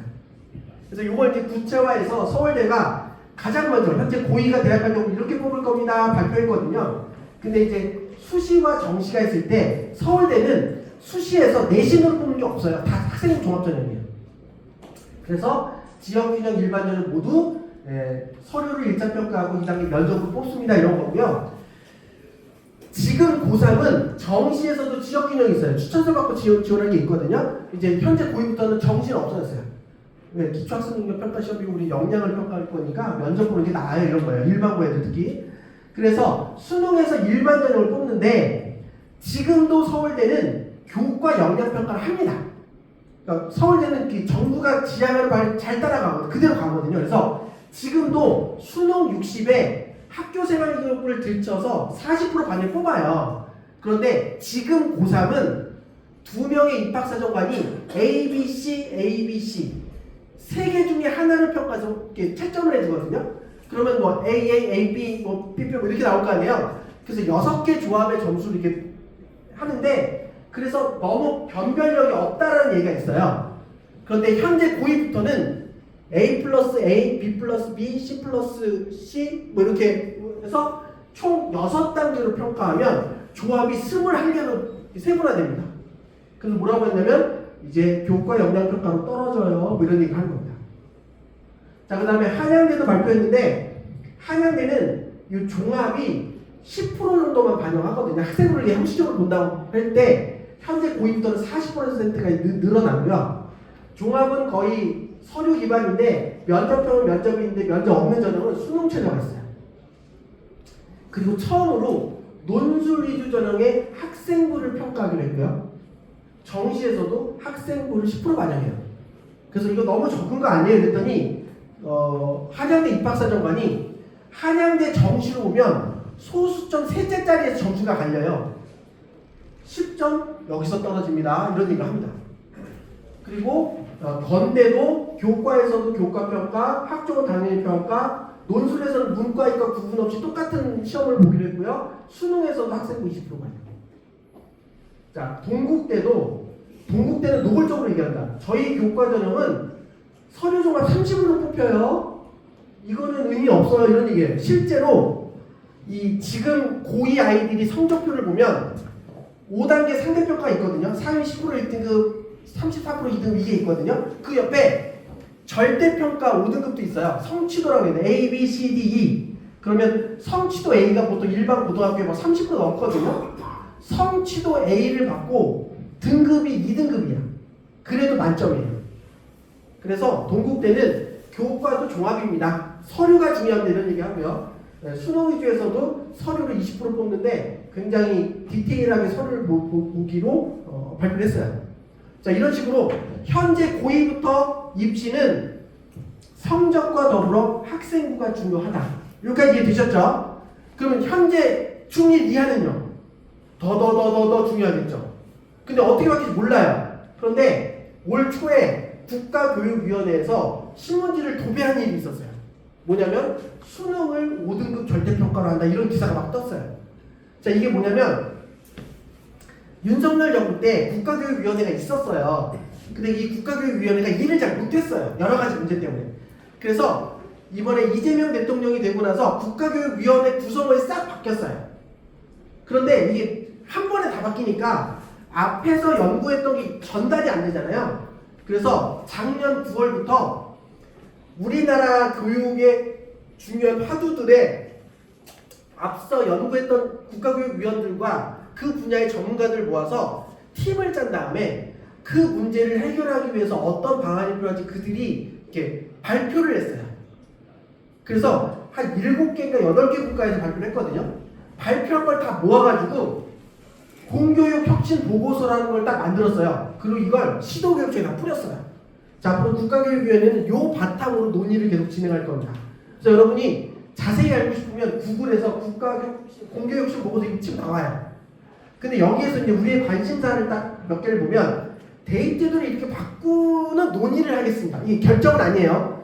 이런 의견들이 나와서 이걸 토대로 논의를 하겠습니다 라고 할 때 무슨 얘기가 나왔냐면 수능을 5등급 절대평가로 하겠습니다 라고 발표했어요. 자, 지금 고3뿐만 아니라 고2부터 중2까지 수능은 9등급 상대평가예요. 모든 과목은 상위 4%까지 1등급, 11%까지 2등급, 23% 3등급이거든요. 단 영어랑 한국사만 절대평가예요. 그 중에 주요 과목인 영어는 90점까지 1등급, 80점까지 2등급이거든요. 근데 작년 수능이 되게 어려웠어요. 그래서 보통 수학이나 국어는 4%까지 1등급이잖아요. 그래서 영어를 절대평가하면서 교육부가 뭐라고 하냐면 대략 8% 정도가 1등급 나오는 수준으로 난이도를 유지하겠습니다 이렇게 얘기를 했거든요. 그런데 문제가 쉽게 나오면 10% 넘어갈 때도 있고요. 문제가 어려우면 4% 안쪽으로 넘어가는데 작년에는 3점 몇 프로가 됐어요. 그래갖고 이제 학생들 입장에서는 야 이거 상대평가보다 더 어렵잖아 뭐 이래서 막 짜증이 났던 거거든요. 그런데 앞으로의 수능은 5등급 상대평가를 하자라고 얘기하면서 원점수 기준 80점까지를 1등급으로 하자라고 얘기를 한 거예요. 그러니까 지금 절대평가가 영어인데 대략 영어 1등급이 8% 안팎의 플러스 마이너스인데 앞으로 현재 중2 이하는 만약 이대로 간다면 대략 20% 정도가 1등급이 되는 거예요. 어떤 느낌인지 이해되시겠죠? 그리고 실제로 과거 데이터를 봤을 때 영어 기준으로 80점까지가 항상 20% 플러스 마이너스 뭐 요 정도다. 그래서 80점 기준 놓고 70, 60, 50으로 한 등급씩 내려가는 그런 구조를 제안했어요. 이렇게 된다는 게 아니에요. 이런 논의가 되고 있다. 자, 그리고 내신도 5등급 절대평가로 나아가자 이렇게 얘기했어요. 근데 수능은 지금 변수가 많아요. 저기에 대해서 찬반 토론이 많은데 내신에 대해서 절대평가에 반대하는 사람이 없어질 거예요. 그러니까 내신 절대평가는 간다. 내신 절대평가 어떻게 간다? 5등급 절대평가로 간다. 그러면 대학이 또 똑같은 얘기 할 거 아니에요. 그 내신 어떻게 믿냐? 그래서 정부가 어떻게 했냐면 수능의 기준과 비슷하게 유지하는 게 맞는 것 같다. 그게 뭔데요? 1등급을 대충 20% 선으로 유지하도록 권고하자. 그러니까 20%로 자르면 상대평가예요. 그러니까 20%를 넘을 수도 있고 19%가 될 수도 있지만 대략 20%가 되게 권고하자 이거예요. 근데 권고한다고 들어요? 우리 애들이 좋은 데 가야 되는데, 그죠? 그러니까 막 1등급 30% 줄 수 있잖아요. 그래서 한시적으로 실제 20%까지는 1등급, 그러니까 30%가 1등급을 하더라도 대학에 제출할 때는 20%에 해당하는 1등급을 쳐준대. 20% 넘어간 1등급 있잖아요. 걔는 1등급 마이너스로 표시하자. 한시적으로. 그래서 약간 상대평가와 절대평가를 이렇게 섞었어요. 그래서 이런 문화가 정착되면 그때부터 요런 제도를 없애자 뭐 이렇게 나갔거든요. 그래서 실제로 성적은 절대평가 방향으로 나아가는 게 거의 확정적이에요. 여기에 대해서 너무 뭐 그게 말이 되냐 이런 식으로 하기보다는 절대평가가 됐을 때 어떤 유불리가 있고 어떤 준비가 필요한지를 고민하는 방향으로 우리의 태도를 좀 바꾸실 필요가 좀 있어 보여요. 그래서 이걸 좀 기억하셨으면 좋겠고요. 자, 이렇게 되면 어떻게 되냐면 내신도 절대평가예요, 수능도 절대평가 이렇게 될 수 있잖아요. 극단적으로 가면. 그러면 대학교에서 내신도 못 믿겠어요, 수능도 못 믿겠어요 이럴 수 있죠. 그러면 이게 수시와 정시를 분리시켜버리면 정시할 때 수능밖에 못 보잖아요. 그래서 이제 어떤 문제가 나오냐면 수시와 정시를 통합해서 모두 수능을 본 다음에 대학이 학생을 선발하도록 하자 이런 얘기가 나오고 있어요. 자, 그러면 대학은 어떤 느낌일까요? 아, 그럼 얘 수능 점수도 볼 수 있어요, 내신도 볼 수 있어요, 학생부도 볼 수 있어요, 면접도 볼 수 있잖아요. 그러니까 대학은 어떤 느낌이냐면 좋은 대학일수록 다 보려고 하겠죠. 내신도 중요해요, 수능도 중요해요, 학생부도 중요해요, 면접도 중요해요 이럴 수 있잖아요. 그런데 그렇게 하면 애들이 지원하지 않는 대학도 있죠. 벚꽃 피는 수술을 망하는 대학 있잖아요. 거기서 내가 면접 볼게요 다 안 가죠. 그런 데는 어떻게 해요? 다 필요 없어요, 내신만 주세요 이런 게 있단 말이에요. 그래서 입시가 이렇게 성적 기반으로 보는 입시도 있고 이렇게 학생과 면접까지 가는 입시가 있을 수 있다. 따라서 이 선택은 대학의 상황에 따라 선택할 수 있도록 하자. 이런 얘기가 논의되고 있다. 유력한 방향으로 논의되고 있다. 근데 이렇게 안 될 수도 있어요. 자, 여기에 한 발 더 나아가서 이제 학생부에 대한 이슈가 또 있어요. 무슨 얘기냐면 학생부는 선생님이 적어주는 거잖아요. 근데 대학은 학생부밖에 안 보잖아요. 그래서 지금 입시에서 되게 큰 문제가 뭐냐면 애가 열심히 했어요. 진짜 열심히 했거든요. 근데 선생님이 안 받아줘. 선생님 제가 이게 진짜 궁금해갖고 이걸 제가 개인 시간 투자해서 이렇게 한번 보고서를 써봤는데 한번 읽어주시면 안 돼요? 근데 안 받아줘요. 그걸 받으면 다른 애가 형평성이 안 맞아요. 이거 안 받는 학교가 있어요. 근데 어떤 학교는 뭐라고 하냐면 자, 우리가 모두 전자기력에 대해서 다 이렇게 똑같은 실험을 해요. 그럼 애들이 똑같은 활동을 한 거잖아요. 그럼 차별화가 안 생기잖아요. 그때 선생님이 뭐라고 하냐면 너희들이 전자기력에 대한 실험을 해봤잖아. 여기서 궁금한 게 있는 친구들도 있지. 그럼 그 궁금한 거에 대해서 추가적으로 자기가 탐구하고 그 결과를 나한테 주면 그거는 평가에 안 들어가. 실험한 거면 평가에 들어갈 거야. 근데 너희들이 추가로 고민한 건 선생님이 읽어보고 학생부에 써줄게 이런 학교가 있어요. 그러니까 학교 수준이 아예 학생부를 다르게 할 수도 있죠. 이해되세요? 그러니까 이런 문제들이 막 생기면서 애들은 별 볼 일 없는데 선생님의 글이 화려한 경우 애들이 플러스를 보고요.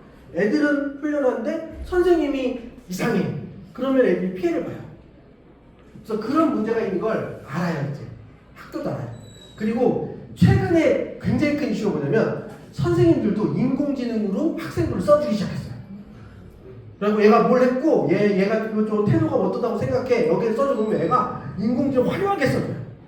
그래갖고 이번에 입학사정관이 어떤 분이 무슨 얘기를 했냐면 이상하게 이번 애들은 고등학교 2학년, 3학년 애들 학생부 되게 화려한데 고1, 2가 이상하다. 왜 1학년 때도 활동을 열심히 안 하냐 이렇게 얘기하시더라고요. 인공지능이 나온 게 걔네 고2 때예요. 무슨 얘기인지 이해되세요? 그래서 학생부가 너무 화려해져가지고 이제 대학 뭐라고 하냐면 이제 학생부를 믿을 수 없다. 선생님은 학생에 대해 평가하지 마라. 학생이 실제로 한 것만 써라. 뭐 이런 얘기까지 나오고 있거든요. 자, 그래서 어떤 식으로 나가냐면 이 된다는 거 아니에요. 이런 식의 논의가 되고 있다요. 학생이 학교에서 한 결과물을 국가 DB에 차곡차곡 쌓아놓자. 그러면 아이 입장에선 나 이건 아직 훈련이 되지 않을 때 해서 개차반인데 이거 대학에 보면 어떻게 해줄 수 있잖아요. 학생이 대학에 보여줄 것과 보여주지 않을 것을 선택하게 하자. 그리고 대학은 학생들을 선발할 때 이 아이가 3년 동안 쌓아온 흔적을 열어서 직접 이 아이의 역량을 확인하도록 하자, 이런 얘기를 다 했어요. 그리고 한 발 더 무서운 얘기인데요. 이 포트폴리오를 기업이 이 친구를 채용할 때 확인할 수 있도록 하는 건 어떤가? 국가적 역량관리 시스템을 도입한, 이런 얘기까지 나오고 있어요. 자, 그러니까 우리가 생각하는 것보다 지금 교육의 변화가 굉장히 빠르게 진행되고 있고 되게 깊은 곳까지 지금 고민을 하고 있다는 건 이해해 주셨으면 좋겠다는 거예요. 자, 그래서 이제 우리가 함께 있는 우리 아이가 좋은 대학을 가기 위해서는 현재 고2 이하부터는 성적과 역량이라는 두 마리 토끼가 다 중요해요.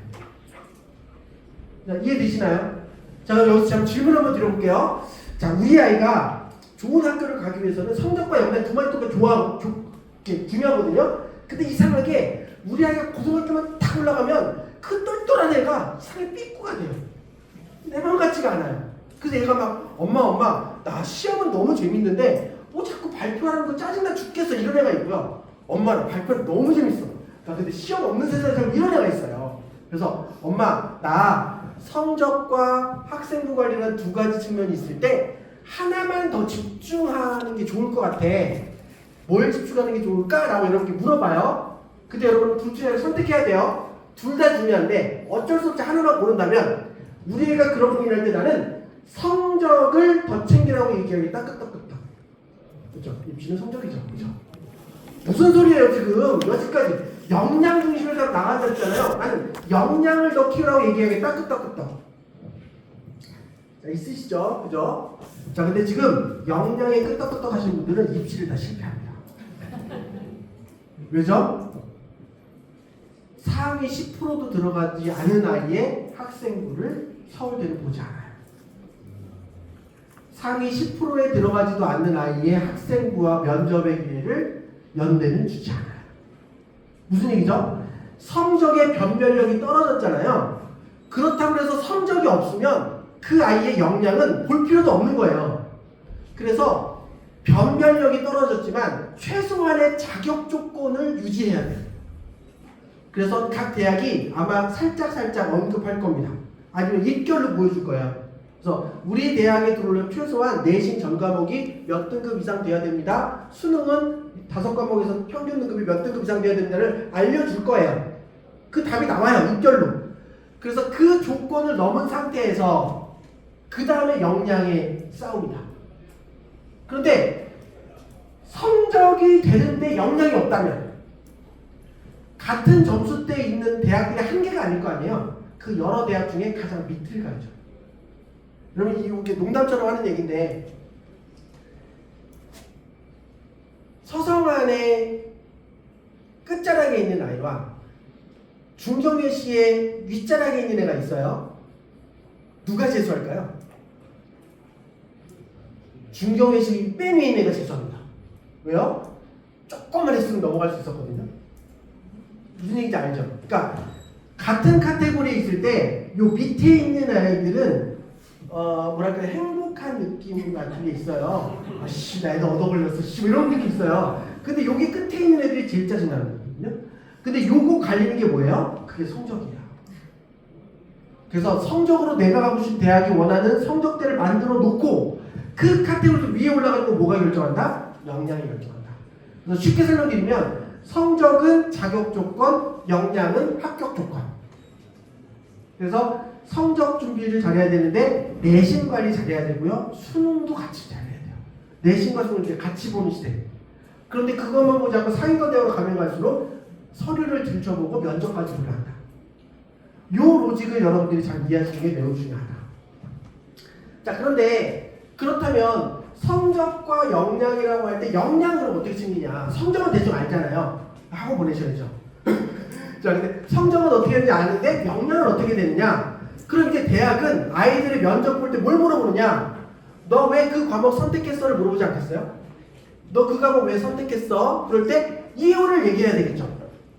너 저 내신 따기 좋았어요. 아웃 이렇게 되는 거잖아요. 너 왜 그 동아리 선택했어? 제일 친한 애가 가자고 그랬는데요? 아웃 이렇게 드린 거죠. 너 왜 그 주제에 관심 가졌어? 우리 조장이 그 좋다고 그랬는데요? 아웃 이거죠. 왜요? 내가 갖고 있는 자원과 에너지를 어디로 집중할지 스스로 선택할 수가 없잖아요. 그럼 고교 학점제라는 시스템 자체를 이해하지 못한 거죠. 걔를 뽑을 리가 없잖아요. 두 번째는 뭐예요? 선택했다면 선택의 목표를 이루어야죠. 그걸 증명해내야 돼요. 근데 면접 보거나 이거 할 때 서류를 볼 때 대학이 나를 불러서 서류 보는 게 아니잖아요. 그러니까 내 말을 들을 기회가 없어요. 그럼 어떻게 해야 돼요? 대학은 선생님의 표현만 봐요. 그렇기 때문에 내가 어떤 고민을 하고 있는지 학생부에 담기려면 그 고민을 선생님하고 공유해야 돼요. 그래서 제가 이제 애들한테 얘기하는 거는 얘들아 뭐 하고 싶은 게 있잖아. 그럼 네가 되게 멋있고 잘나고 기발한 생각을 했다고 그래서 막 숨어서 해서 선생님 짠 보여주면 아무도 안 받아줘. 선생님한테 가서 선생님 지난번 수행평가 했을 때요 이 전자기력에 대해서 배웠는데 이 전자기력이 어떻게 쓰이는지 되게 궁금해가지고요 좀 추가적으로 조사를 해보고 싶은데 이게 어디에 쓰여요? 그러면 선생님이 얘기하겠죠. 야 발전기의 원리가 다 전자기력에 출발되는 거야. 할 수 있겠죠. 그러면 막 하다가 선생님 근데 그 조사하려고 그러는데요 읽어볼 만한 책 같은 거 없어요? 그러면 야 무슨 책 있거든 그거 한번 읽어봐 이럴 수 있겠죠. 그럼 그걸 사서 읽어요. 그래서 거기 전자기력이 발전기가 어떻게 쓰이는지 정리할 수 있잖아요. 그 선생님을 살짝 보여드리는 거죠. 선생님 제가 한번 정리해봤는데 제대로 했는지 한번 봐주시면 안 돼요? 그럼 선생님이 야 싸가지 없게 뭐하는 짓이야 이러고 읽겠어요? 읽어보겠죠. 그럼 학생부 적을 때 기억나지 않을까요? 아, 그 친구는 전자기력에 똑같은 실험을 했는데 그 뒤에 나한테 찾아와서 이게 학교 박사사는 어떻게 쓰는지 궁금해했고 어떤 책을 추천했을 때 그 책을 읽고 거기에 대한 심도 있는 추가적인 탐구 보고서를 작성함. 나올 거 아니에요. 그러니까 그런 흔적이 선생님의 언어로 적혀 있고 그 언어가 나와 똑같은 성적에 있는 다른 애보다 뛰어나면 나는 뽑힌다. 근데 내 성적과 똑같은 애들과 경쟁할 때 내가 그런 게 없으면 나는 합격률이 떨어진다. 요거예요. 근데 이제 많은 분들이 이 합격 사례집 같은 거 보면 이제 서울대 합격 사례집 보잖아요. 그럼 서울대 합격 사례집 보면 엄두가 안 나요. 이걸 애들이 한다고? 막 이런 느낌이거든요. 근데 중요한 건 뭐예요? 건대는 서울대 가는 애들이 학생부를 보지 않아요. 볼 기회가 없어요. 왜요? 그런 애는 이 학교에 지원하지 않거든요. 무슨 얘기냐면 제가 학교를 얘기하는 게 아니라 내가 갖고 있는 성적에 똑같은 아이들과 내가 경쟁하는 거예요. 서울대 가는 아이들이 했던 학생부를 내가 기죽을 게 아니라 나와 비슷한 전국에 있는 아이들과 경쟁하는 거기 때문에 나의 수준에서 한 발 더 들어가는 거예요. 내가 알고 있는 거에서 한 발 더 들어가는 노력이 담겨 있어야 되고 그게 선생님의 언어로 표현되어 있으면 역량을 증명하는 거예요. 너무 어렵게 생각하지 않으셨으면 좋겠어요. 그래서 서울대에서 아까 보신 것처럼 이렇게 입시제도를 이렇게 바꿀 겁니다 이렇게 얘기를 했잖아요. 근데 그거 바꿀 때 일반 교사들도 거기에 참여해서 이게 이제 당위성이 있냐 이런 것들을 검토할 거 아니에요. 아마 거기에 참여하신 선생님인 것 같아요. 대전에 있던 어떤 고등학교 선생님이 과연 근데 서울대가 추구하는 이런 게 학교에서 되냐 여기에 대한 이제 고민을 이제 토로했는데 되게 내용은 많은데 결론은 이거예요. 아까 본 것처럼 어떤 융합적 과제 수행 면접이라든지 뭐 탐구적 무슨 뭐 문제 해결 역량이나 이런 것들을 하려고 하다 보니까 결국 아이들 스스로 내가 해결하고 싶은 문제를 정의해 본 적이 있었는가? 여기에 대한 궁금증이 들더라. 할 수 있는지 고민이 되더라. 두 번째는 학생이 자기 힘으로 계획을 세우고 실천해 본 경험이 있는지 이것 또한 궁금하더라. 근데 솔직히 얘기하면 거의 고등학교에서는 선생님이 주어진 실험을 하지 내가 실험 계획을 짜서 하는 경우가 굉장히 없어요. 그거는 이제 과학중점 고등학교라든지 동아리 활동에서 할 수 있거든요.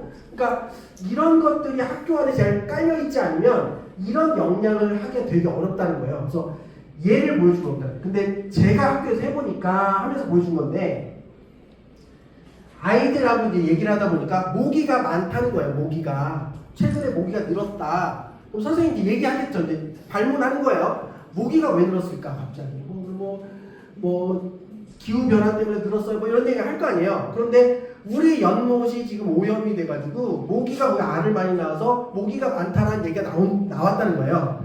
그러면 과연 이 연못이 오염돼서 모기가 많았다면 이 문제를 우리가 어떻게 해결할지 한번 우리가 탐구해보면 어떨까? 이렇게 주제 도출한 거예요. 그러면 그 탐구를 하기 위해서 후속 학문 세대로서의 자질을 보여야죠. 그 뭐죠? 이 문제를 나보다 먼저 탐구했던 사람들은 어떤 경험이 있는가 볼 거 아니에요. 그러면 과연 모기는 오염된 곳에 알을 낳는 것인가도 확인해 볼 필요가 있겠죠. 그러면 이 문제를 개선하기 위해서 오염된 연못을 정화시켜야 되잖아요. 그러면 연못을 정화시키는 방법에 대해서도 공부를 해야 될 거 아니에요. 그리고 실제로 연못이 깨끗한지 오염된지 확인하려면 평가 방법도 있어야 될 거 아니에요. 그러니까 그런 배경 지식을 공부하는 과정이 있어야 된다는 거예요. 자, 그러면 우리가 실험을 통해서 이런 환경 오염을 개선할 수 있는 방법에 대해서 실험해보자 하면 여기서부터 이제 실험 방법에 대한 기획이 있어야 되죠. 그래서 연못물을 떠와서 실험군과 대전군으로 분류하고 실험군을 어떻게 할까? 그러면 최초의 오염 정도를 측정하고 그 다음에 EM이라고 하는 미생물로 정화하는 방법 혹은 탄화칼슘을 넣어서 정화하는 방법 그냥 넣는 방법으로 한번 비교해볼까? 아니면 둘을 섞어볼까? 이런 기획을 할 수 있죠. 그래서 매일매일 어떻게 정화됐는지 pH 정도 확인하고 육안으로 확인하고 할 수 있잖아요. 그렇게 해서 가장 정화가 잘 되는 방법을 도출할 수 있죠.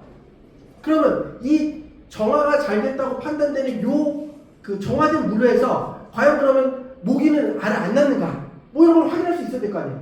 자, 이런 것들을 논리적으로 도출해 보는 거예요. 그래서 선생님이 애들을 데리고 문제를 찾고 배경 지식을 공부하고 실험을 설계해서 결과를 쌓아서 시사점을 도출하는 이 경험들을 시켜줬을 때 서울대가 추구하는 저런 것들을 할 수 있을 것 같습니다. 이런 얘기를 하고 있는 거예요. 이게 될까요? 돼야 될 텐데 내 새끼가 있는 학교에서 이런 거죠. 그러니까 이런 고민들이 되고 있다는 거예요. 그래서 사실은 그 입시적 관점으로 이런 것도 있어요. 학교에서 해주지 않을 때 내가 하면 돋보이죠. 이게 되게 다른 점이거든요. 그러니까 학교에서 이걸 다 같이 하면요, 그건 우리 학교들이 다 하는 거잖아요. 그러니까 내가 돋보이기가 어렵죠. 그 중에 특출을 해야 되니까. 근데 우리 학교가 다 안 해. 선생님이 이런 기회를 안 줘. 근데 내가 해. 그럼 돋보이죠. 그러니까 잠깐 제가 얘기하는 건 뭐냐면 돋보이는 싸움이잖아요. 그러니까 모두 안 할 때 하면 학교 선생님 눈에는 돋보이죠. 그럼 걔는 좋은 내용이 써지겠죠. 그럼 대학은 좋게 평가할 수 있다는 거예요. 그러니까 환경을 극복하기 위한 고민을 해야 되는 거예요. 자, 그래서 그렇게 보면 이건 그냥 노파심에 일어날 게 아니라 아이들이 기회가 많을 때, 초등학교 때, 중학교 때 이런 경험을 미리미리 해볼 수 있다면, 그러니까 뭔가 이렇게 실험, 과학 이런 것들을 아이들이 미리미리 경험해 볼 수 있다면 고등학교에 올라와서 기회가 없을 때 내가 했던 경험을 발견할 수 있지 않을까 하는 고민들을 해볼 필요가 있지 않을까 하는 거죠. 자, 자연광화 있는 거 아니에요. 이거 인문 쪽인데요. 이 선생님이 했던 거 뭐냐면 그 장애인들의 이동권 문제가 계속 있잖아요. 출퇴근 시간에 막 시위도 하고. 그러면 이 교육 불평등을 겪고 있는 그들의 이동권에 대해서 우리가 어떤 고민을 할 수 있을까를 고민할 수 있겠죠. 그랬을 때 예를 들면 현재 여러 지역의 이동권에 대한 평등, 불평등을 우리가 어떻게 확인할 수 있을까를 고민해 볼 수 있잖아요. 그래서 얘네들은 그 지리정보 시스템을 바탕으로 서울 도심, 그러니까 대전 도심과 대전 구도심의 정거장의 위치 같은 것들을 분석을 하기로 한 거예요. 그리고 이런 정거장이라고 하는 하드웨어 시스템뿐만 아니라 행정적인 서비스도 있잖아요. 그런 서비스가 어떻게 되는지를 비교 분석하자. 근데 실제로 이런 위치와 서비스가 이용하는 사람들의 만족도에 어떤 영향을 주는지 고민해 보도록 하자. 이런 정의를 설계할 수 있잖아요. 근데 여러분, 대중교통 서비스의 만족도를 어떻게 설문을 할지가 진짜 중요한 거 아니에요? 그러니까 하자라고 생각은 낼 수 있거든요. 근데 하자라고 해서 어떤 질문으로 그걸 파악할까 되게 어려워요. 그리고 정거장이 있잖아요. 정거장에 있는 걸 얘는 위치가 좋고 얘도 위치가 나쁘다면 어떻게 우리가 평가할 거냐, 이런 기준을 만드는 게 되게 어려운 거거든요. 근데 어쨌든 얘네는 팀을 짜가지고 각 뭐 도심에 있는 것과 뭐 구도심에 있는 것을 비교하고 그 도심에 있는 정거장으로 오는 버스의 수, 그리고 그것들을 이용하는 사람들이 얼마나 편리한가를 설문조사 막 해요. 근데 결론은 뭐냐면 정거장 위치가 아무리 좋고 시설이 아무리 좋더라도 만족도와는 연결되지 않는다. 이게 얘네 결론이에요. 어떻게 보면 너무 어려워요. 뭐 이런 거죠. 근데 그것들이 왜 그런지에 대해서 굉장히 이제 논리적으로 찾아가려고 노력하는 거죠. 그러니까 정부에서 혹은 지자체에서 하는 여러 가지 대중교통 서비스가 서비스 자체가 중요한 게 아니라 그걸 이용하는 사람들의 만족도를 평가하고 이런 것들을 개선해야 된다는 게 중요하다는 것들을 시사적으로 도출하거든요. 자, 그래서 인문계열 아이들도 이렇게 통계를 활용한 탐구 활동이 매우 중요해요. 그래서 그 일부 학교에서는 특히 국제고 같은 데서 많이 하는 건데 그 통계청에서 하는 통계 활용 대회가 있습니다. 청소년 통계 활용 대회. 그런 거를 이렇게 동아리 활동해서 사회적인 이슈를 정해서 그 이슈에 대해서 문제 제기를 하고 그 문제를 설문조사해서 통계 분석하고 그 문제를 개선할 수 있는 방법을 적용해서 변화된 걸 또 통계조사해서 또 이렇게 학위 전후를 비교하는 이런 식의 활동들을 요새 많이 하거든요. 근데 그런 활동을 고등학교에서도 하는데 중학교에서 하는 학교도 있어요. 초등학교에서 하는 학교도 있어요. 이게 어떤 느낌인지 아시겠죠? 그러니까 이런 변화에 발맞춰서 프로그램을 운영하는 학교가 있고 그러지 않는 학교도 있단 말이에요. 그러니까 이런 거에 대한 고민과 경험을 미리미리부터 할 수 있다면 우리 애가 갔던 학교가 이런 것들이 안 만들어져 있어도 할 수 있는 경험들이 쌓이잖아요. 그럼 경험을 발현할 수 있는 거잖아요. 그러니까 그런 기회에 대해서 우리가 어떻게 고민할지가 좀 필요하다. 그래서 이건 뭐 솔직히 학교에다 하는 얘기인데 이제 학교는 잘 안 보이시죠? 정답보다 어떻게 생각하는가를 기록하고 공유하는 수업이 돼야 한다. 결과보다 과정과 맥락을 설명하게 하는 질문을 하는 수업이 필요하다. 개인의 의견보다 기존 논의와 관계 속에서 말하게 하는 지도가 필요하다. 요 맨 마지막이 학문 후속 세대로서의 책임감 뭐 이런 것들이 필요하다. 그래서 계속 말씀드리지만 이제 입시가 바뀌어가고 있다는 걸 꼭 기억했으면 좋겠습니다. 그래서 이 탐구 능력이 이제 중요하다. 그래서 서울대 입시 요강이나 그다음에 학생부 종합전형 가이드북을 보면 계속 탐구 역량을 얘기합니다. 탐구. 왜냐하면 탐구한다는 것 자체가 연구한다는 건 똑같은 거잖아요. 연구에 질문을 던지고 그 질문을 해결하는 능력이 탐구 능력이다. 그래서 애들한테 얘들아 탐구 활동을 열심히 해야 돼. 그럼 애들이 뭐라고 하냐면 선생님 저희 학교는 탐구 활동이 없어요. 그래요. 아니야. 질문을 던지고 답을 찾아서 그걸 PPT로 만들어 발표하면 그게 주제 발표 활동이야. 질문을 던지고 답을 찾아서 그걸 영상으로 만들면 UCC 활동이야. 질문을 던지고 답을 찾아서 그걸 토론의 소스로 활용하면 주제 토론 대회야. 질문을 던지고 답을 찾아서 그걸 보고서로 내는 게 주제 탐구 보고서야. 학교에서 진행되는 모든 활동은 탐구 결과물의 활용입니다.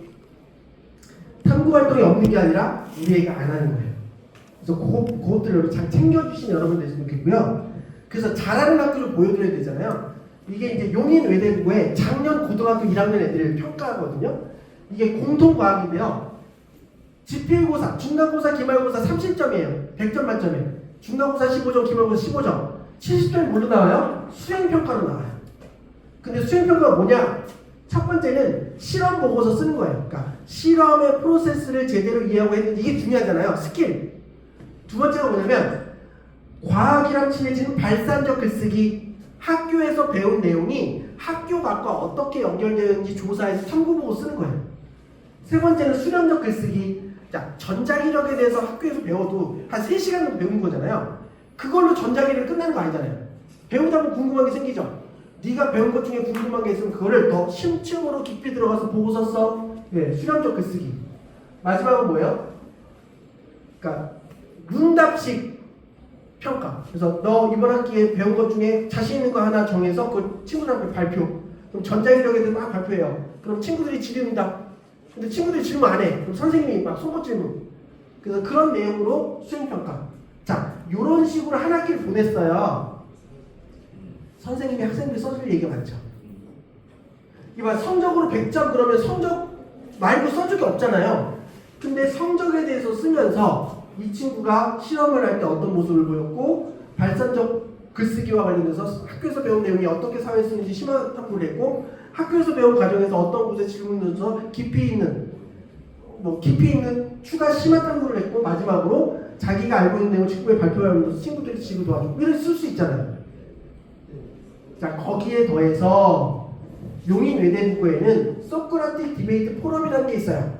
그래서 학생들은 그러니까 최고의 독서가가 최고의 리더가 될 수 있다는 철학 아래 학생들은 자신이 관심 있는 분야와 관련된 책을 하나 선정해서 읽고 그 책과 관련된 후속 활동을 하고 친구들하고 공유해요. 왜? 머리에 든 게 있어야 꺼내죠. 그러니까 배경 지식을 쌓는 거예요. 그런 다음에 창의 융합 과제 연구. 우리 학교에 2학년이 된 학생들은 모든 학생들이 희망자에 한해서 자기가 관심 있는 주제에 대해서 학교에 주제를 던져요. 그럼 학교에서 그 주제를 제일 잘 가르칠 수 있는 선생님 매칭시켜요. 그래서 1년 동안 그 선생님이랑 티키타카 하면서 탐구 보고서를 완성해요. 그리고 그 마지막 결과물을 창의 융합 과제 연구 발표할 때 발표해요. 왜요? 서울대가 좋았다잖아요. 자, 싱크탱크 얼티메이터. 이거는 1, 2, 3학년 모든 학생들이 자신이 관심 있는 주제에 대해서 하나 정해서 그 주제를 1년 동안 탐구해서 결과물을 만들어요. 근데 그 결과물이 꼭 보고서가 아니어도 돼요. UCC를 만들어도 돼요. 보드를 만들어도 돼요. 연극을 해도 돼요. 어떤 식으로든 해서 그것들을 학술제를 통해서 발표해요. 그리고 그 내용을 학생들이 적어줘요. 스콜라 포디움. 학생들이 수업 시간에 배운 내용 중에 만족스럽지 않은 질문을 찾아서 그걸 동아리 활동, 봉사 활동, 진로 활동과 연계해서 추가적인 심화 탐구를 하고 그 결과물을 친구들하고 공유해요. 학생부 적어줘요. 유레카 리서치 프로젝트. 과학의 영재성을 갖고 있는 친구들은 자신이 관심 분야의 연구 계획서를 써서 학교에 허락을 받은 다음에 1년 동안 그 연구 결과물을 만들어서 학술지에 발표해요. 왜요? 깊이를 보여주는 학생부를 써주려고. 그러니까 이런 학교를 다니는 건 학교 프로그램을 쫓아가도 학생부가 풍성해지겠죠. 이해되세요? 근데 반대로 우리가 여기 안 다녀요. 그러면 저런 활동을 우리의 학교에 있는 데서 스스로 할 수 있다면, 동아리 활동 같은 데서 할 수 있다면 돋보일 수 있겠네. 이런 아이디어를 우리가 얻을 수 있겠죠. 그래서 이런 것들을 관심 가져보시면 좋을 것 같고요. 그래서 결론적으로 이제 입시는 성적과 역량이라는 두 마리 토끼가 중요하다. 이걸 꼭 기억하셔야 돼요. 근데 성적과 역량이 충돌하면 뭐가 우선해요? 무조건 성적입니다. 여기서까지 큰일 나요. 무조건 성적이에요. 그런데 똑같은 성적이라면 역량까지 있어야 된다. 요겁니다. 그러면 역량을 키우려면 어떻게 돼요? 나의 선택의 이유를 얘기해야 되겠죠. 선택의 이유는 뭐예요? 나잖아요. 그럼 나를 잘 이해해야 되죠. 그럼 나를 이해하는 게 뭘까요? 끊임없는 고독한 관찰. 근데 관찰도 안 보이잖아요. 그래서 하는 게 뭐예요? 진로 심리 검사를 하는 거예요. 검사 결과에 너와 네가 고민한 너가 일치하는지 한번 확인해봐, 이런 겁니다. 그런 다음에 중학교쯤 됐을 때는 이제 잠정적인 선택을 해야 됩니다. 나의 인생을 모든 게 아니라 이쪽으로 하면 했으면 좋겠어. 그래서 두세 개로 좁히는 거예요. 그래서 학교 활동 속에서 그 두세 개의 분야를 조금 더 깊이 들어가 보는 거죠. 근데 들어가면 아니면 나오면 되잖아요. 그죠? 그래서 중학교 때는 대학하고 상관없으니까 많이 경험해 보는 거예요. 그래서 아닌 거 걷어내고 그나마 나에게 맞는 걸 결정하는 거죠. 그래서 고등학교 올라갈 때는 목표 전공을 하나 또는 두 개로 좁혀서 고등학교 1학년 때부터 마치 전문가인 것처럼 그 분야를 알아가보도록 노력하는 거예요. 자, 아니면 나오면 돼요. 나와서 다른 데를 가면 돼요. 근데 제일 문제는 뭐예요? 목표, 방향성 없이 떠돌아다니는 건 안 돼요. 목표를 정해서 그 목표를 향해 꾸준하게 달려가는 건 괜찮아요. 가다가 바꾸는 건 어쩔 수 없어요. 우리는 인생이 그거니까요. 하지만 목표가 없이 떠돌아다니는 건 안 된다.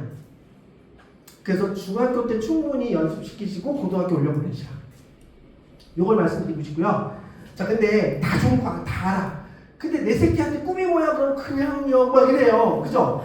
그래서 이걸 위해서 진로 심리 검사를 잠깐 짧게 설명을 드릴 거예요. 그래서 검사지를 보면 좋겠지만 결국은 검사지가 어떻게 학생들의 그 유형을 구분하는지 로직을 이해하시면 되거든요. 그래서 전 세계에서 진로 심리 검사로 가장 많이 활용되는 홀랜드 이론에 설명을 드릴 거예요.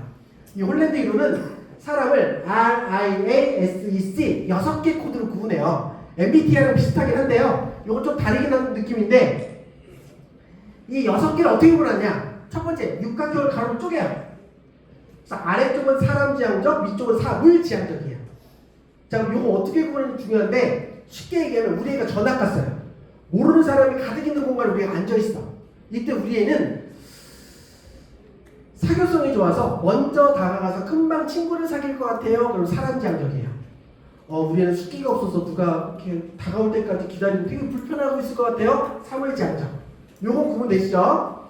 자, 사람 지향적이라면 E와 S로 구분되는데 이 형은 하고 싶은 게 많아요. 그래서 하고 싶은 걸 먼저 얘기해요. 얘기하니까 해야 될 거 아니에요. 막 설득시켜요.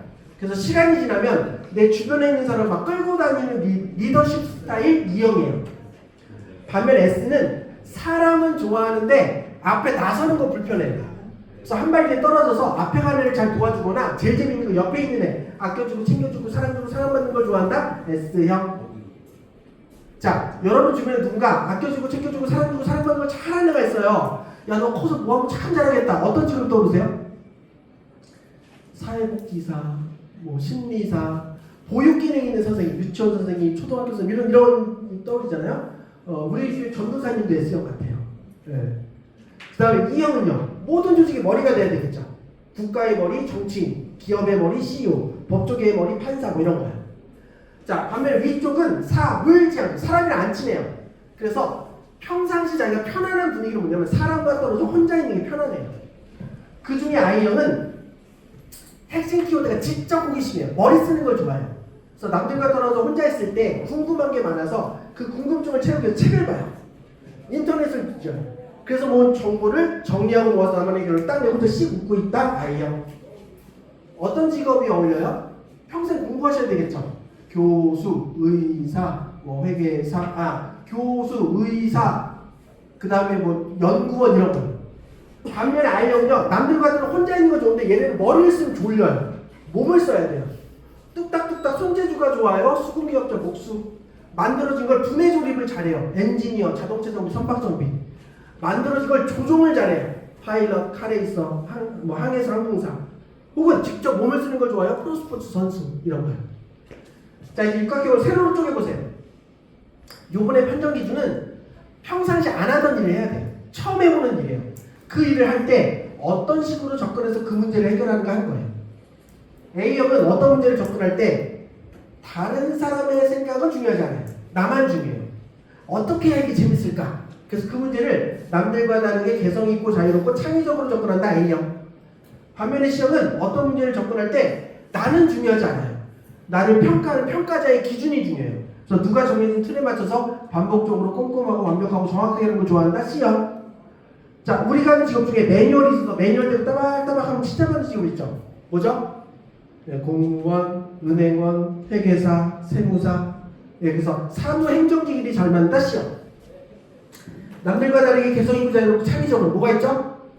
예술가, 음악가, 미술가, 연기자 또는 기획자 들어간 일을 잘해요. 자, 여기까지 이해되셨죠? 자, 이제 우리 집에 있는 그 큰애를 한번 떠올려보세요. 자, 우리 집에 있는 큰애를 떠올려보세요. 우리 집에 있는 그 아이는 사람지향적인가요? 사물지향적인가요? 구분은 되실까요? 자, 우리 애가 사람지향적이라면 우리 애는 목적 중심으로 사람을 끌고 가요? 관계 자체를 소중하게 생각하는 스타일이에요? 자, 우리 애가 혼자 있을 때를 가정해보세요. 우리 애가 혼자 있다면 그 아이는 머리 쓰는 활동을 하고 있을까요? 몸을 쓰는 활동을 하고 있을까요?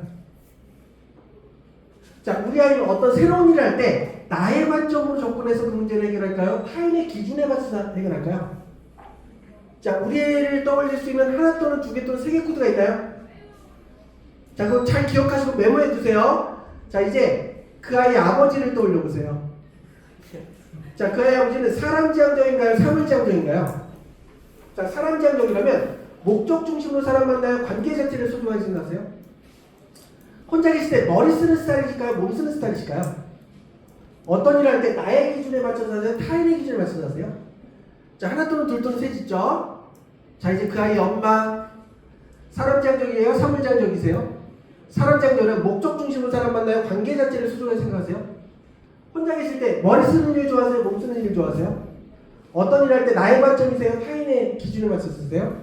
자, 하나 또는 둘 또는 셋 있죠? 자, 이제 끄떡끄떡 하셔야 돼요. 이거 내색 경제예요. 자, 우리 집에 있는 그 아이는 지 아빠 닮았어요. 끄떡끄떡. 자, 있죠? 우리 집에 있는 그 아이는 엄마를 더 닮은 것 같아요. 끄떡끄떡. 자, 있죠? 자, 이게 왜 여러분, 사람의 성격은 유전될까요? 만들어질까요? 이게 막 여러 가지 논의가 있는데 미네소타 대학 심리학과 교수들이 엄청 연구를 많이 했대요. 그래서 이 일란성 쌍둥이 연구를 많이 했대요. 그래서 태어나자마자 어쩔 수 없이 흩어진 애들이 있잖아요. 가족이 있는지도 몰라요.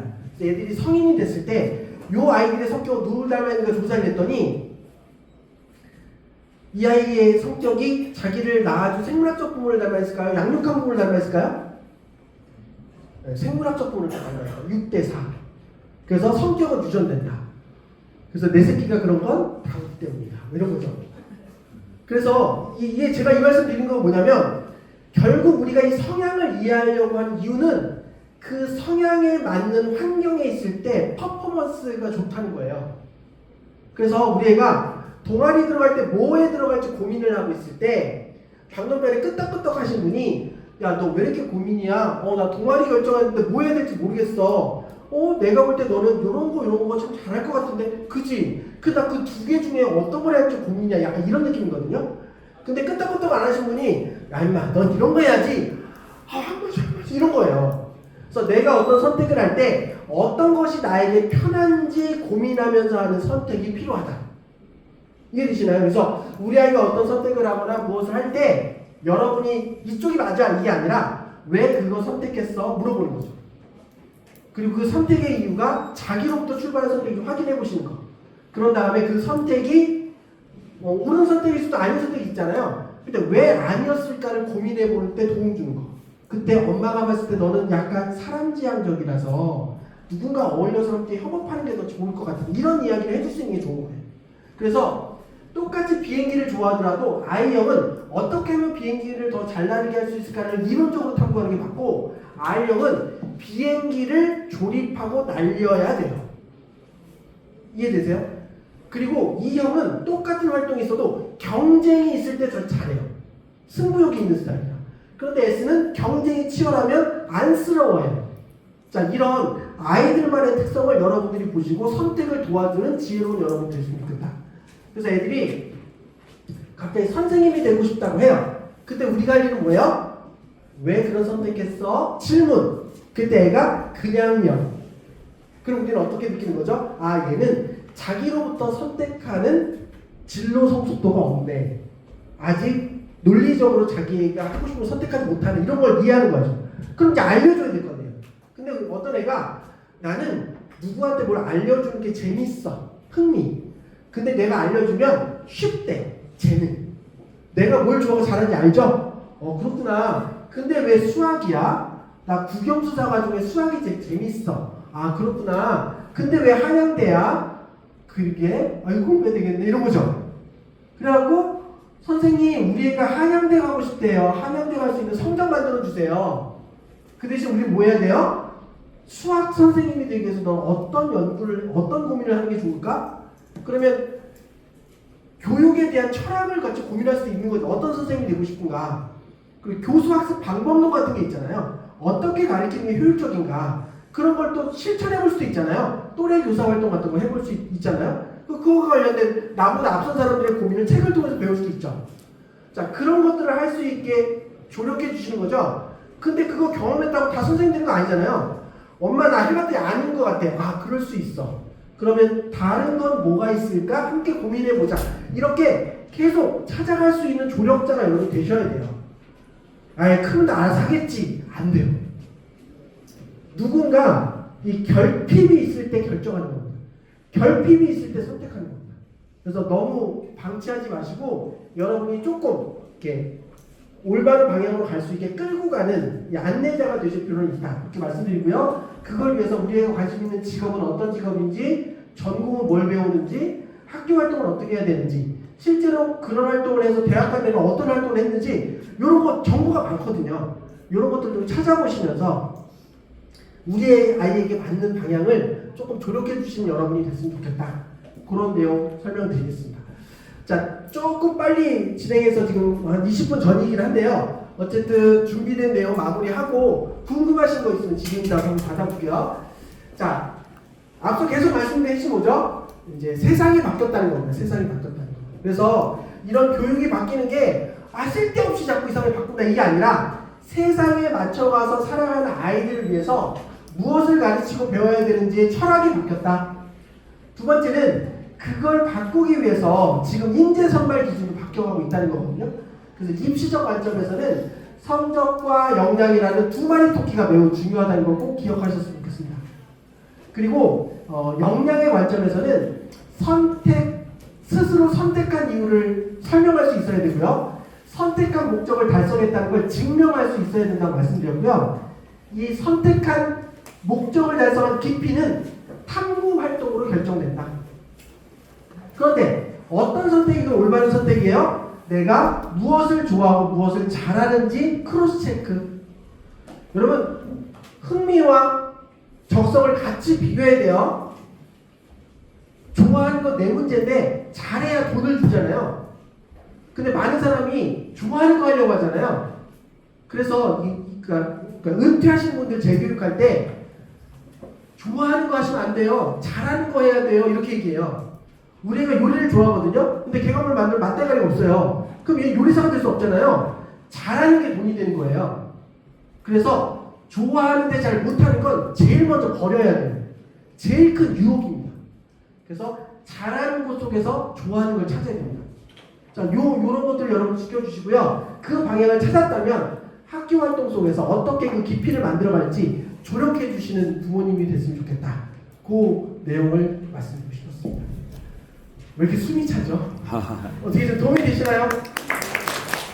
안 되겠습니다. 저는 이 정도 박수를 만족할 수가 없어요.